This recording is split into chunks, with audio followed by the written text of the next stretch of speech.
ஸ்ரீ சாயி சச்சரித்திரம் அத்தியாயம் 15. நாரத இசைமுறை, சோல்கரின் சர்க்கரை இல்லாத தேநீர், 2 பல்லிகள். ஷிரடியில் ராமநவமி திருவிழாவை பற்றி 6வது அத்தியாயத்தில் குறிப்பிடப்பட்டதை நூலை கற்போர் நினைவு கூர்ந்தறியலாம். எவ்விதம் அந்த திருவிழா முதலாக நடைமுறைக்கு கொண்டு வரப்பட்டது, எவ்வாறு ஆரம்ப வருடங்களில் அந்த விழாவின் போது கீர்த்தனைகள் பாடுவதற்கான ஒரு ஹரிதாசை, அதாவது பாடகரை பெறுவது பெருங்கடினமாய் இருந்தது, எவ்வாறு தாஸ்கனுவிற்கே இந்த விழாவினுடைய அதாவது கீர்த்தனை பொறுப்பை நிரந்தரமாக பாபா ஒப்படைத்தது, அதிலிருந்து தாஸ்கனு அதனை எவ்வாறு வெற்றிகரமாக நிறைவேற்றிக் கொண்டு வருகிறார் ஆகியவைகளை நினைவு கூர்ந்தறியலாம். நாரத இசை பத்ததி. பொதுவாக நமது ஹரிதாசர்கள் கீர்த்தனைகள் செய்யும் போது மகிழ்வு நாள் உடைகளையும் முழு உடைகளையும் அணிகிறார்கள். பேடாவோ டர்பனோ ஏதோ ஒரு தலைப்பாகி அணிந்து கொள்கிறார்கள். நீளமான அலைமோதும் கோட், உள்ளே ஒரு சட்டை, தோள்களில் அங்கவஸ்திரம், இடுப்பிற்கு கீழே வழக்கமான நீள வேட்டி ஆகியவற்றை அணிகிறார்கள். ஷிரடி கிராமத்தில் ஒரு கீர்த்தனைக்காக தாஸ்கனு ஒரு முறை இவ்வாறாக உடையணிந்து பாபாவிடம் வணங்குவதற்காக சென்றார். பாபா, நல்லா இருக்கு மாப்பிளே, இவ்வளவு அழகா உடை அணிஞ்சு நீ எங்கே சென்று கொண்டிருக்கிறாய் என்று கேட்டார். கீர்த்தனை செய்வதற்கு என்று பதில் வந்தது. அப்போது பாபா, இச்சிறு அலங்கார பொருட்கள் எல்லாம் எதற்கு? கோட்டு, அங்கவஸ்திரம், குல்லாய் முதலிய எல்லாவற்றையும் எனக்கு முன்னால் கழற்றிவிடு என்று கூறினார். தாஸ்கனு உடனே அவற்றை எடுத்து பாபாவின் பாதத்தடியில் வைத்தார். அதிலிருந்து கீர்த்தனை செய்யும் போது தாஸ்கனு இடுப்புக்கு மேல் ஒன்றும் அணிவதில்லை. கைகளில் ஒரு ஜதை சப்பலாக்கட்டை, கழுத்தில் மாலை, இவற்றின் உடனேயே எப்போதும் இருந்தார். எல்லா பாடகர்களும் கை கொள்ளும் முறையுடன் இது ஒத்ததாயில்லை, ஆனால் இதுவே மிகச்சிறந்த மிக தூய வழியாகும். கீர்த்தனை பத்ததிகளை படைத்துருவாக்கிய நாரத ரிஷியே மேல் உடம்பிலும் தலையிலும் ஏதும் அணியவில்லை. தம் கையில் வீணை ஏந்தி இடந்தோறும் அலைந்து திரிந்து கடவுளின் புகழை பாடினார் என்பது குறிப்பிடத்தக்கது. சோல்கரின் சர்க்கரை இல்லாத தேநீர். புனே, அகமத் நகர் ஜில்லாக்களில் பாபா அறிந்து கொள்ளப்பட்டார். ஆனால் நானா சாஹிப் சாந்தோர்கர் தனது சொந்த தனிப்பட்ட முறையிலான உரையாடல்களாலும் தாஸ்கனு தனது மிக உயர்வான கீர்த்தனைகளாலும் கொங்கணத்தில், அதாவது பம்பாய் ராஜதானியில் பாபாவின் புகழை பரப்பினார்கள். உண்மையில் தாஸ்கனுதாம் அவரை கடவுள் ஆசிர்வதிப்பாராக. தமது அழகிய ஒப்புவமையற்ற கீர்த்தனைகளால் அங்கே இருந்த ஏராளமான மக்களை பாபாவினால் பயனுறும்படி செய்தார். கீர்த்தனைகளை கேட்க வந்த மக்கள் வெவ்வேறு சுவையுள்ளவர்களாயிருப்பர்.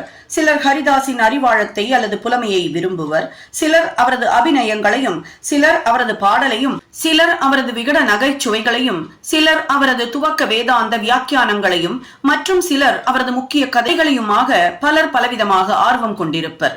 அவர்களுள் மிகச் சிலரே கீர்த்தனைகளை கேட்பதன் வாயிலாக ஞானிகளிடத்தோ கடவுளிடத்தோ நம்பிக்கையும் பக்தியும் பெறுகிறார்கள். ஆயினும் தாஸ்கனுவின் கீர்த்தனைகளை கேட்கும் அவையோர்களது மனங்களின் விளைவு மின்சாரமாகும். அது அங்கனமே இருந்தது. கீழ்கண்ட ஒரு நிகழ்ச்சியை இங்கு தருகிறோம். தாஸ்கனு ஒருமுறை தானேவில் கௌபீனேஸ்வர் கோவிலில் சாய்பாபாவின் புகழை பாடி கீர்த்தனை செய்து வந்தார். அவையோர்களுள் சோல்கர் என்பவர் சிவில் கோர்ட்டில் ஒரு தற்காலிக ஊழியராக வேலை பார்த்து வந்த ஏழை. மிகவும் கவனத்துடன் தாஸ்கனுவின் கீர்த்தனையை அவர் கேட்டு பெரிதும் உருகி போனார். அவர் அங்கேயே அப்போதே மனதினால் பாபாவிற்கு வணக்கம் செலுத்தி விரதம் எடுத்துக்கொண்டு பின்வருமாறு கூறினார். பாபா, நான் என் குடும்பத்தை காப்பாற்ற இயலாத ஒரு ஏழை. தங்களது அருளால் நான் இலாக்காவிற்குரிய தேர்வில் வெற்றி பெற்று நிரந்தர உத்தியோகம் பெற்றால் ஷிரடிக்கு சென்று தங்கள் பாதங்களில் விழுந்து தங்கள் நாமத்தினால் கற்கண்டை விநியோகிப்பேன்.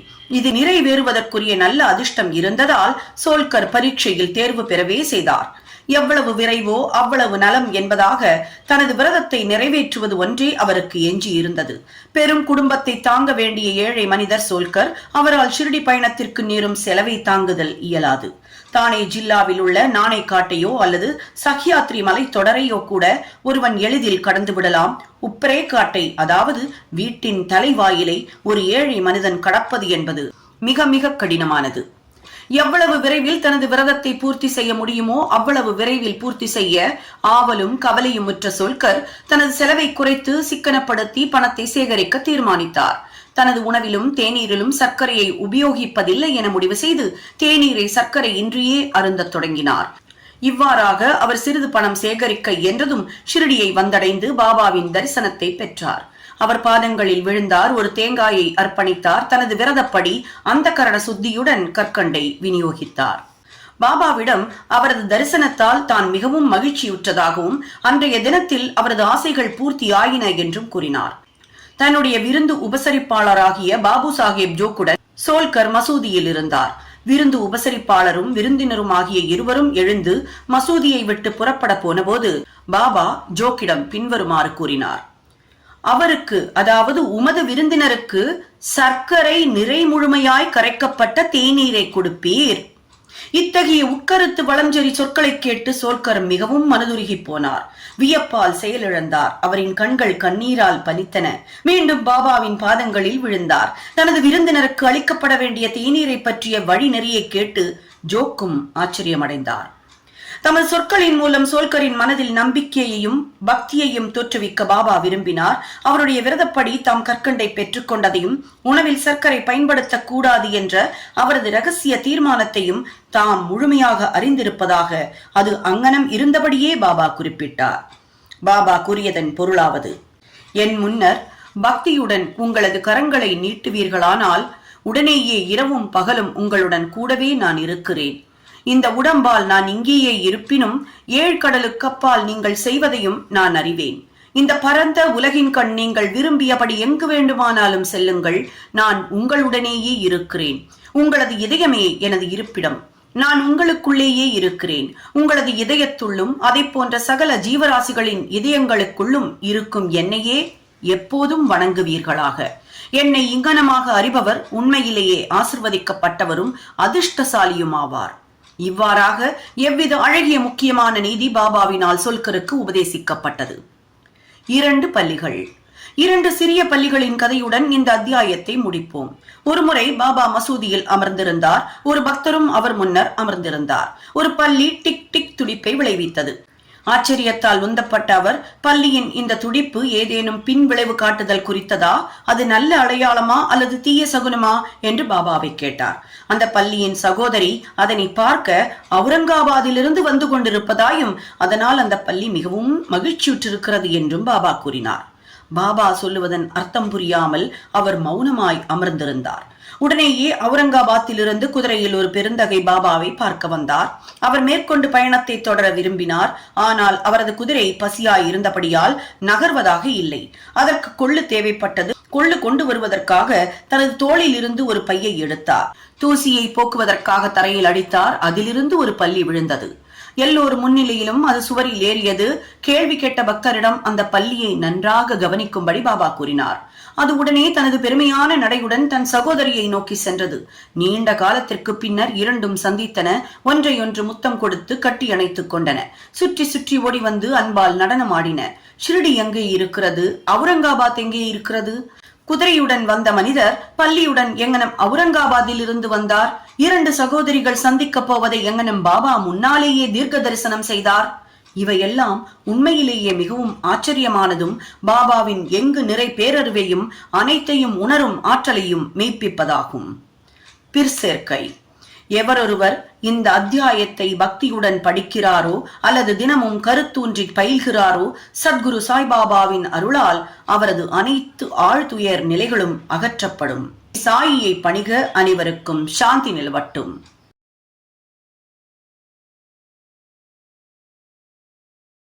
ஸ்ரீ சாயி சச்சரித்திரம் அத்தியாயம் 16 மற்றும் 17. துரித பிரம்ம ஞானம். இந்த 2 அத்தியாயங்களும் சாய்பாபாவிடமிருந்து துரிதமாக பிரம்ம ஞானத்தை பெற விழைந்த ஒரு செல்வந்தரின் கதையை பற்றி கூறுவதாகும். முன்னுரை. முன் அத்தியாயத்தில் சோல்கரின் சிறிய அளவிலான சமர்ப்பண விரதம் எவ்விதம் நிறைவேற்றப்பட்டு ஏற்கப்பட்டதென விளக்கப் பெற்றது.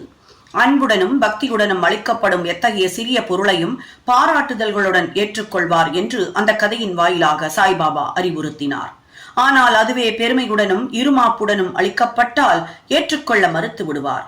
தாமே சச்சிதானந்தத்தினால், அதாவது சத்து சித்து ஆனந்தம் முழுமையும் நிரம்ப பெற்றிருந்தமையால் வெறும் புற சம்பிரதாயங்களை அவர் பெருமளவு லட்சியம் செய்வதில்லை. அடக்க ஒடுக்கத்துடனும் பணிவான உணர்வுடனும் ஒன்று சமர்ப்பிக்கப்படுமானால் அதை அவர் ஏற்று பேரார்வத்துடன் மகிழ்ச்சியுடனும் ஏற்றுக்கொள்கிறார். உண்மையில் சாய்பாபாவை போன்ற சத்குருவை காட்டிலும் மிகுதியான தாராளம், தயை முதலான பண்புகள் அமையப்பெற்ற பிரிதொருவர் எவரும் இலர். அவரை சிந்தாமணி கல்லுக்கோ, அதாவது நினைத்தவை அனைத்தையும் தரும் ஒரு அபூர்வ பொன்மணி, கற்பக தருவிற்கோ, விருப்பங்களை ஈடேற்றும் தெய்வீக மரம், காமதேனுவிற்கோ, அதாவது விருப்பங்களை ஈடேற்றும் தெய்வீக பசு ஒப்பிடவே முடியாது. ஏனெனில் நாம் விரும்பியவற்றை மட்டுமே அவைகள் அளிக்கின்றன. ஆனால் சத்குருவோ கருதுதற்கியலாத, ஆராய்ந்து அறிதற்கியலாத மெய்ப்பொருளாம் விலை மதிப்பற்ற பொக்கிஷத்தை நமக்கு நல்குகிறார்.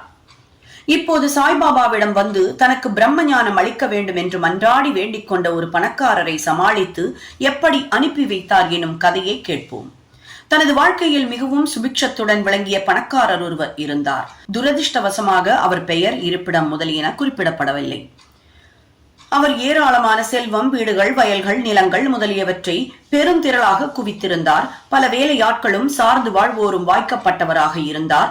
பாபாவினது புகழ் அவர் செவிகளை எட்டிய போது அவர் தனது நண்பர் ஒருவரிடம் தனக்கு எந்தவிதமான பொருளும் தேவை இருக்கவில்லை என்றும், எனவே அவர் ஷிரடிக்கு சென்று பாபாவிடம் பிரம்ம ஞானத்தை அருளும்படி வேண்டப் போவதாகவும், அங்கனம் அதை அவர் பெற்றால் அது நிச்சயம் தன்னை இன்னும் அதிக மகிழ்ச்சி உடையவராக்கும் என்றும் கூறினார்.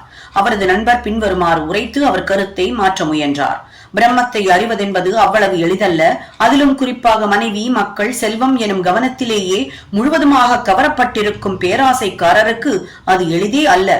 ஒரு பைசாவும் தர்மத்திற்காக ஈயா மனிதராகிய உம்முடைய பிரம்மஞான நாட்டத்தை யாரே திருப்தி செய்ய இயலும் என்று கேட்டார். இந்த பேர்வழி தமது நண்பரின் அறிவுரையை பொருட்படுத்தாது போய் வர குதிரை வண்டியை பேசி அமர்த்தி ஷிரடிக்கு வந்தார்.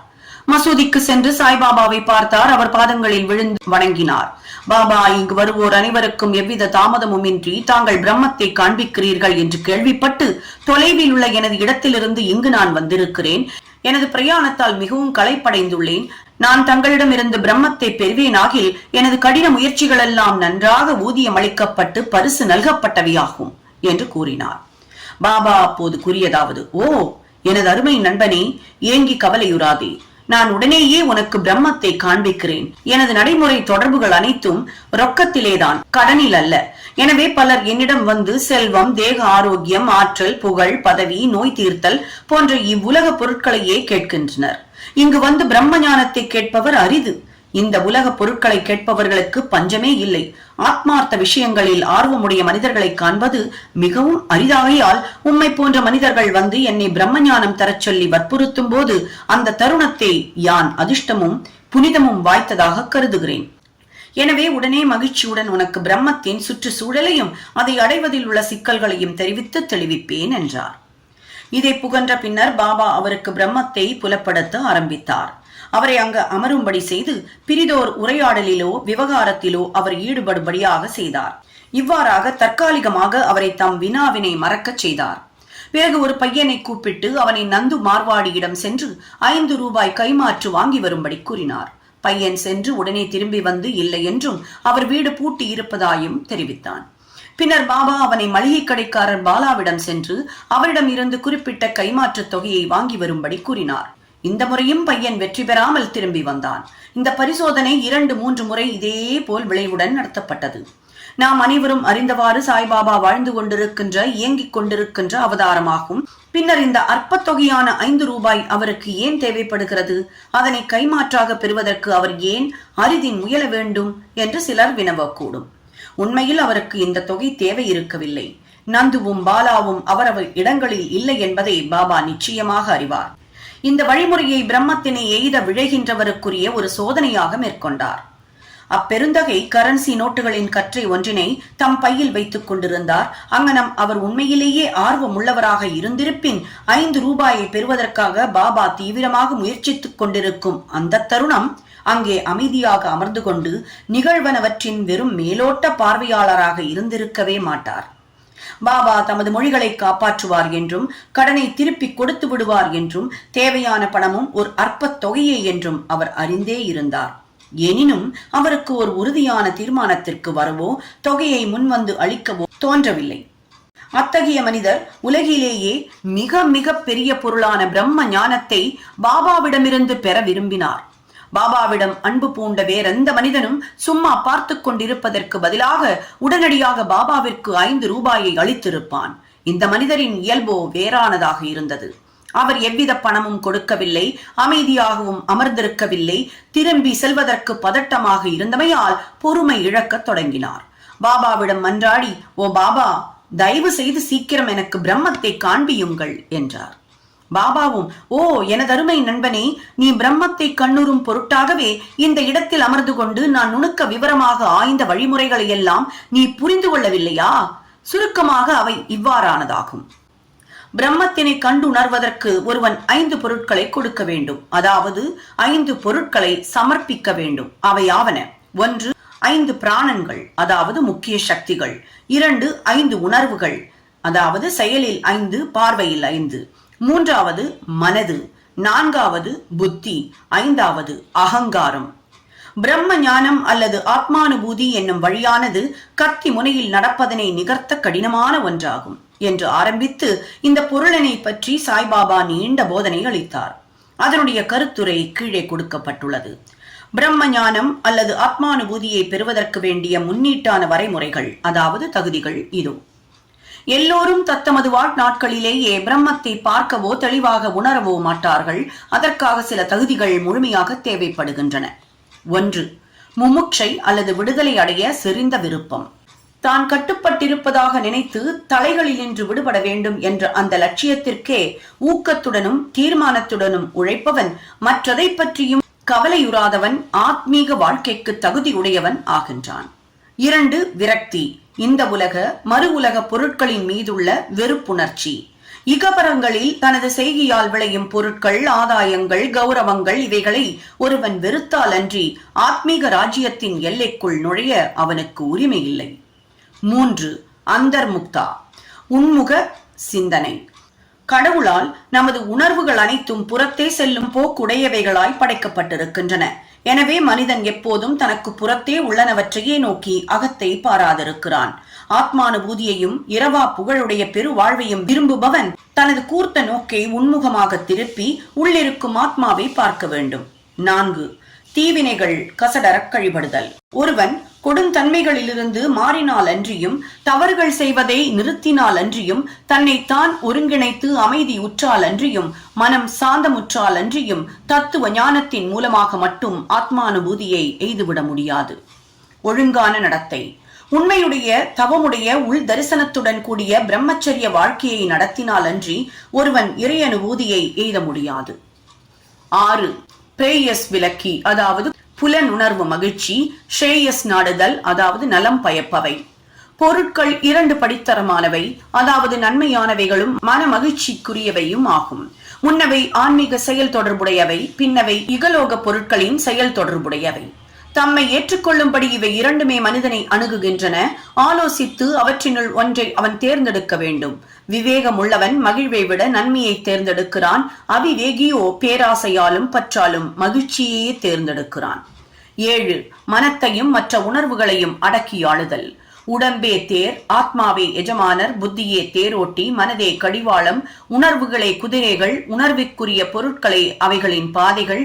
எவனொருவனுக்கு பற்றுணர்வு மிக்க திறமை இல்லையோ, எவனுடைய மனம் கட்டுப்பாட்டுடன் தடுக்கப்பட இயலாததோ, எவனுடைய உணர்வுகள் அடக்கியாளப்பட முடியாதவையோ, தேரோட்டியின் குறும்பு சூழ்ச்சியுடைய பொல்லாத குதிரையின் செயலை நிகர்ப்ப அவன் தன் பயண இலக்கை, அதாவது ஆத்மானுபூதியை சென்றடையாமல் பிறப்பு இறப்பு எனும் சுழலுக்குள் ஆட்படுகிறான். ஆனால் எவனொருவனுக்கு பற்றுணர்வு திறம் உள்ளதோ, எவனது மனம் அடக்கியாளப்படுகிறதோ, எவனது உணர்வுகள் கட்டுப்பாட்டில் இருக்கின்றனவோ, அவன் சாரதியின் நல்ல குதிரையின் செயலை நிகர்ப்ப சேரும் இடத்தை அடைகிறான். அதாவது ஆத்மானுபூதி என்ற நிலையை எய்துகிறான். அங்கே அவன் மீண்டும் பிறப்பதில்லை. தனது சாரதியை, அதாவது வழிகாட்டியை போன்ற பற்றுணர்வு திறனுள்ளவனும், தன் மனதை கடிவாளத்தினால் கட்டுப்படுத்த கூடியவனும், பிரயாணத்தின் இலக்கான எவற்றினும் மேம்பட்ட எங்கும் நிறை விஷ்ணுவின், அதாவது கடவுளின் வாசஸ்தலத்தை எய்துகிறான். 8 மன தூய்மை. ஒருவன் தனது பணித்துறை கடமைகளை மன நிறைவுடனும் பற்றின்றியும் செய்தாலொழிய மனம் தூய்மையாக்கப்படாது. மனம் தூயதாக்கப்படாவிட்டால் அவன் ஆத்மானுபூதியை பெற இயலாது. தூய்மையான மனம் ஒன்றினாலேயே விவேகமும், அதாவது நித்திய அனித்திய வஸ்துக்களை பகுத்துணரும் ஆற்றல், வைராகியமும் முளைத்து மேலெழும்பி ஆத்மானுபூதிக்கு இட்டு செல்கின்றன. 9 குருவின் இன்றியமையாமை. ஆத்ம ஞானமானது எவர் ஒருவரும் தன்னுடைய சுய முயற்சியால் அடைவோம் என்று ஒரு காலம் நினைக்கக்கூட முடியாத அளவிற்கு சூட்சமமாகவும் அறிவு நிலை கடந்ததாகவும் இருக்கிறது. ஆகவே தாமே ஆத்மானுபூதி எய்த பெற்ற மற்றொருவர், அதாவது குருவின் உதவி முழுமையாக தீராது வேண்டப்படுகிறது. பெரும் உழைப்பாலும் பாடுகளாலும் பிறர் அளிக்க இயலாதவைகளை அத்தகைய குருவின் உதவியால் எளிதில் ஈட்டலாம். ஏனெனில் அவர் தாமே அந்த பாதையில் நடந்திருப்பதால் தன் சீடர்களை ஆன்மீக முன்னேற்றத்தின் ஏணியில் படிப்படியாக எளிதில் அழைத்துச் செல்ல முடியும். 10. இறுதியாக கடவுளின் அனுகிரகம் மிக மிக முக்கியமான பொருளாகும். கடவுள் எவர் மீதாவது மகிழ்ச்சி உருவாராயின் அவருக்கு விவேகம் வைராகியத்தை அளித்து இக வாழ்வெனும் பெருங்கடலை தாண்டி பத்திரமாக அவரை அழைத்துச் செல்கிறார். ஆத்மாவானது வேதங்களை கற்பதனாலோ புத்தியாலோ மிகுதியான புலமையினாலோ பெறப்படுவதன்று. ஆத்மா எவனை தேர்ந்தெடுக்கிறதோ அவனாலேயே அது பெறப்படுகின்றது. அவனுக்கே அது தனது பண்பை வெளிப்படுத்துகின்றது என்று கடோபனிஷதம் பகிர்கின்றது.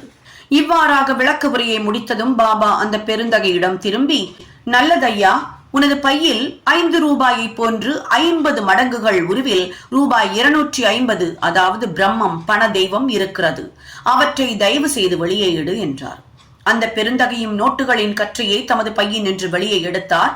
அவற்றை அவர் எண்ணிய போது அவரது பெரு வியப்பிற்குரிய வகையில் ஒவ்வொன்றும் 10 ரூபாயான 25 நோட்டுகள் இருப்பதை கண்டார்.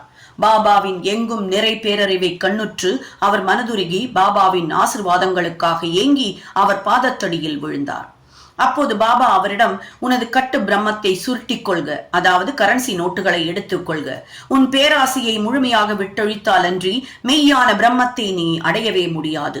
செல்வம், மக்கள், சுபிக்ஷம் என்னும் கவனங்களால் முழுமையாய் கவரப்பட்டிருக்கும் மனதை உடைய மனிதன் அவைகளுக்கான அவனது பற்றுகள் எல்லாம் விட்டொழித்தால் அன்றி எங்கனும் பிரம்மத்தை எதிர்பார்க்க முடியும்?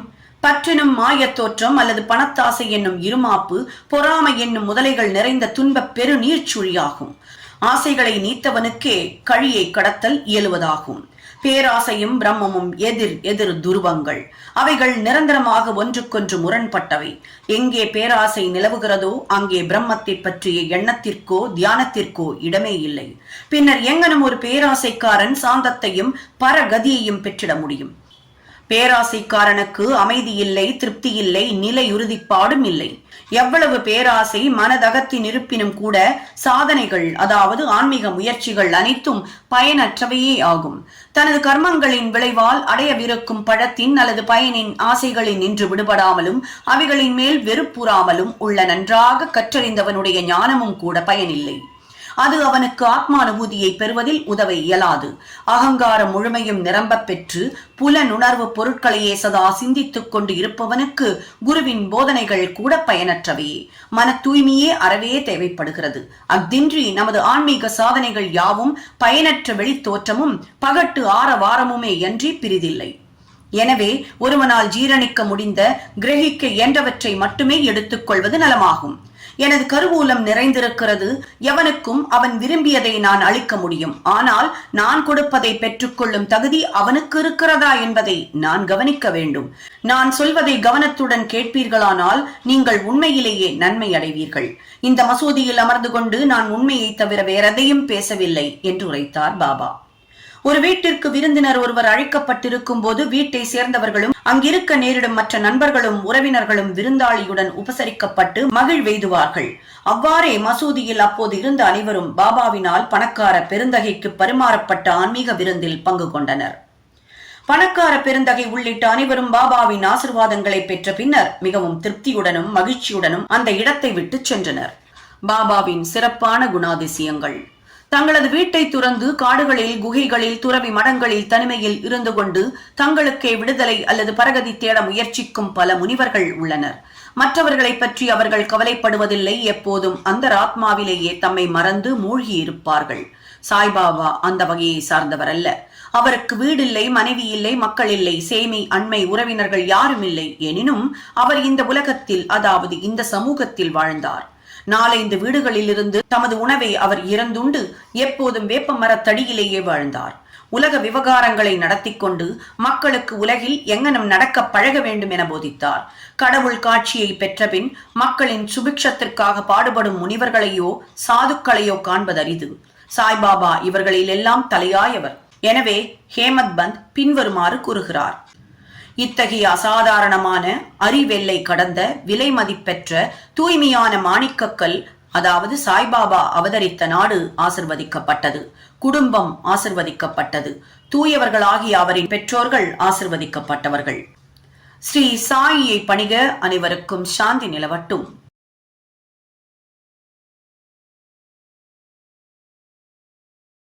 ஸ்ரீ சாயி சச்சரித்திரம் அத்தியாயம் 18 மற்றும் 19. ஹேமத் பந்த் எவ்வாறு ஏற்றுக்கொள்ளப்பட்டு ஆசிர்வதிக்கப்பட்டார், திருவாளர் சாதே, திருமதி தேஷ்முக்கின் கதைகள், நல்ல எண்ணங்களின் அவா நிறைவேற்றத்தை ஊக்குவித்தல், உபதேச வகைகள், அவதூறு பேசுவது பற்றியும் உழைப்பிற்கு ஊதியம் கொடுப்பது பற்றியும் போதனைகள். முந்தைய 2 அத்தியாயங்களில் துரித பிரம்ம ஞானத்தை பெற விழைந்த பணக்காரர் பாபாவால் எவ்வாறு நடத்தப்பட்டார் என்பதை ஹேமத் பந்த் விவரித்தார். இந்த 2 அத்தியாயங்களிலும் அவர் தாமே பாபாவால் எவ்வாறு ஏற்கப்பட்டு ஆசிர்வதிக்கப்பட்டார் எனவும், எங்கனம் நல்ல எண்ணங்களை பாபா ஊக்குவித்து அவைகளை பலனளிக்க செய்தார் எனவும் விவரித்து, ஆன்மீக முன்னேற்றத்தை பற்றியும் அவதூறு பேசுவது குறித்தும் உழைப்பிற்குரிய ஊதியத்தை பற்றியும் உள்ள பாபாவின் போதனைகளையும் அளிக்கிறார். முன்னுரை. தமது அடியவர்களின் தகுதிகளை முதலில் சத்குரு கவனிக்கிறார் என்பதும், பின்னர் அவர்கள் மனதை எள்ளளவும் குழப்பச் செய்யாமல் பொருத்தமான செயல்துறை கட்டளைகளை அளித்து ஆத்மானுபூதி என்ற லட்சியத்திற்கு தொடர்ந்து அவர்களை இட்டு செல்கிறார் என்பதும் நன்றாக அறியப்பட்ட உண்மை. இந்த வகையில் சத்குரு எவைகளை உபதேசிக்கிறாரோ அல்லது கட்டளை இடுகிறாரோ அவைகள் பலர் அறிய வெளியிடப்படக்கூடாது என்று சிலர் கூறுகிறார்கள். அவர்களுடைய உபதேசங்கள் பிரசுரிக்கப்பட்டால் அவை பயனற்றதாகி விடுகின்றன என்று சிலர் நினைக்கிறார்கள். இந்த கருத்து சரியானதன்று. சத்குருவானவர் ஒரு பருவ மேகம் போன்றவர். தமது அமிர்தத்தினை நிகர் மொழிகளை தங்கு தடையின்றி விரிவாக அனைத்து இடங்களிலும் பரவும்படி ஆனந்த மழை பொழிகிறார். இவைகளை நாம் மகிழ்ந்து அனுபவித்து நமது உள்ளம் நிறைவேதும் வரை ஜீரணித்துக் கொண்டு அதன் பின் தனிப்பயன் கருதி சேம ஒதுக்கீடு ஏதுமின்றி மற்றவர்களுக்கும் பரிமாற வேண்டும். நமது விழிப்பு நிலையில் அவர் போதிப்பவைகளுக்கு இந்த நியதி பொருந்துவதுடன் நில்லாது கனவு நிலையில் அவர் நமக்கு அளிக்கும் காட்சிகளுக்கும் இது பொருந்துவதே ஆகும். உதாரணத்திற்கு ஒரு நிகழ்ச்சியை கூறுமிடத்து புத கௌஷிக ரிஷி தாம் கனவில் கண்டதான புகழ்பெற்ற ராம ரக்ஷா ஸ்தோத்திரத்தை பதிப்பித்தார். தனது குழந்தைகள் உடல் நலம் பெற கசப்பான ஆனால் ஆரோக்கியமான மருந்துகளை அவர்களின் தொண்டைக்குள் வலிந்து புகட்டும் பாசமுள்ள தாயை போன்றே சாய்பாபா தமது அடியவர்களுக்கு ஆன்மீக செயல்துறை கட்டளைகளை தெரிவித்தார். அவரது முறை திரையிடப்பட்டதோ ரகசியமானதோ அல்ல, ஆனால் முற்றிலும் வெளிப்படையானது. அவருடைய கட்டளைகளை பின்பற்றிய அடியவர்கள் தங்களின் குறிக்கோளை எய்தினார்கள். சாய்பாபாவை போன்ற சத்குருக்கள் நமது அறிவாற்றல் என்னும் கண்களை திறந்துவிட்டு ஆத்மாவின் தெய்வீக அழகுகளை நமக்கு புலப்படுத்துகிறார்கள். இது செய்யப்படும் போது புலனுணர்வு பொருட்களின் நமக்குள்ள ஆசை மறைந்து விடுகிறது. விவேகம், அதாவது பகுத்துணர்தல், வைராகியம், அதாவது பற்றறுத்தல் என்னும் இரட்டை கனிகள் நமது கைகளுக்கு கிட்டுகின்றன. ஞானம் என்பது தூக்கத்தில் கூட துளிர் விடுகின்றது. முனிவர்களின் தொடர்பை பெறும்போதும் அவர்களுக்கு சேவை செய்யும் போதும் அவர்களின் அன்பை பெறும்போதும் இவைகள் அனைத்தினையும் நாம் எய்துகிறோம். தமது அடியவர்களின் அவாக்களை பூர்த்தி செய்யும் ஆண்டவன் நமது உதவிக்கு வருகிறார். நமது தொல்லைகளையும் கஷ்டங்களையும் நீக்கி மகிழ்வெய்த செய்கிறார். ஆண்டவனாகவே கருதப்படும் சத்குருவின் உதவியே இந்த முன்னேற்றத்திற்கு முழுவதுமான காரணமாகும். எனவே நாம் எப்போதும் சத்குருவியை பின்பற்றி இருந்து அவர்தம் கதைகளை செவிமடுத்து அவரின் பாதத்தில் விழுந்து வணங்கி அவருக்கே சேவை செய்ய வேண்டும். இப்போது பிரதான கதைக்கு வருவோம். திருவாளர் சாதே.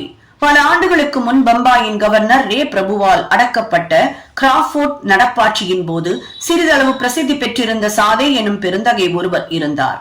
அவர் வணிகத்தில் கடுமையான நஷ்டமடைந்தார் மற்றும் உள்ள பிரதிகூலமான சூழ்நிலைகளும் அவருக்கு பெருமளவு தொல்லை அளித்து கவலை அடையவும் உள்ளம் சோர்வுறவும் செய்தது. இருப்பு கொள்ளாமல் இருந்து கொண்டிருந்த அவர் வீட்டை விடுத்து தொலை தூரத்திற்கு வெளியேறி போய்விட எண்ணினார். பொதுவாக மனிதன் கடவுளை நினைப்பதில்லை. ஆனால் இடர்பாடுகளும் பேராபத்துகளும் அவனை சூழும்போது அவன் ஆண்டவரை நோக்கி திரும்பி நிவாரணத்திற்காக வேண்டுகிறான். அவனுடைய தீய கர்மங்கள் யாவும் முடிவுற்றதென்றால் முனிவர் ஒருவரை அவன் சந்திக்கும் வாய்ப்பினை கடவுள் ஏற்பாடு செய்கிறார். அந்த முனிவரும் அவனுக்கு நலம் அளிக்கக்கூடிய வழிமுறைகளை உபதேசிக்கிறார். சாதேவுக்கு அத்தகைய அனுபவமே ஏற்பட்டது. தத்தம் தேவைகள் பூர்த்தி செய்யப்படவும் மனசாந்தியை அடைவதற்கும் ஏதுவாக சாய்பாபாவின் தரிசனத்தை பெற ஏராளமான மக்கள் திரளாக சென்று கொண்டிருக்கும் ஷிரடிக்கு போகும்படி அவருக்கு அவரது நண்பர்கள் அறிவுரை கூறினார்கள். அவருக்கு இந்த கருத்து பிடித்திருந்தது. உடனே ஷிரடிக்கு 1917 ஆண்டு வந்தார். பரபிரம்மமாகவும் சுயம் ஜோதியாகவும் களங்கமற்றதாயும் தூயதாகவும் உள்ள சாய்பாபாவின் ரூபத்தை கண்ணுற்று அவரது மனம் பதைப்பை விடுத்து சாந்தமுற்றது. தமது முற்பிரிவுகளில் ஏற்பட்ட நல்வினைகளின் குவியலே தம்மை பாபாவின் புனித திருவடிகளுக்கு கொணர்ந்தது என அவர் நம்பினார். அவர் உறுதியான மனத்திட்பம் வாய்க்கப் பெற்ற மனிதர். உடனேயே அவர் குரு சரித்திரம் பாராயணம் செய்ய தொடங்கினார். சப்தாகத்தில், அதாவது 7 நாட்களில் பாராயணம் பூர்த்தியானதும் அன்றிரவு பாபா அவருக்கு ஒரு காட்சி அளித்தார். அது இவ்வாறானது. பாபா குருச்சரித்திரத்தை தமது கரங்களில் வைத்துக் கொண்டு அதன் உட்பொருளை முன்னால் அமர்ந்து கவனத்துடன் கேட்டுக் கொண்டிருந்த சாதேவிற்கு விவரித்துக் கொண்டிருந்தார்.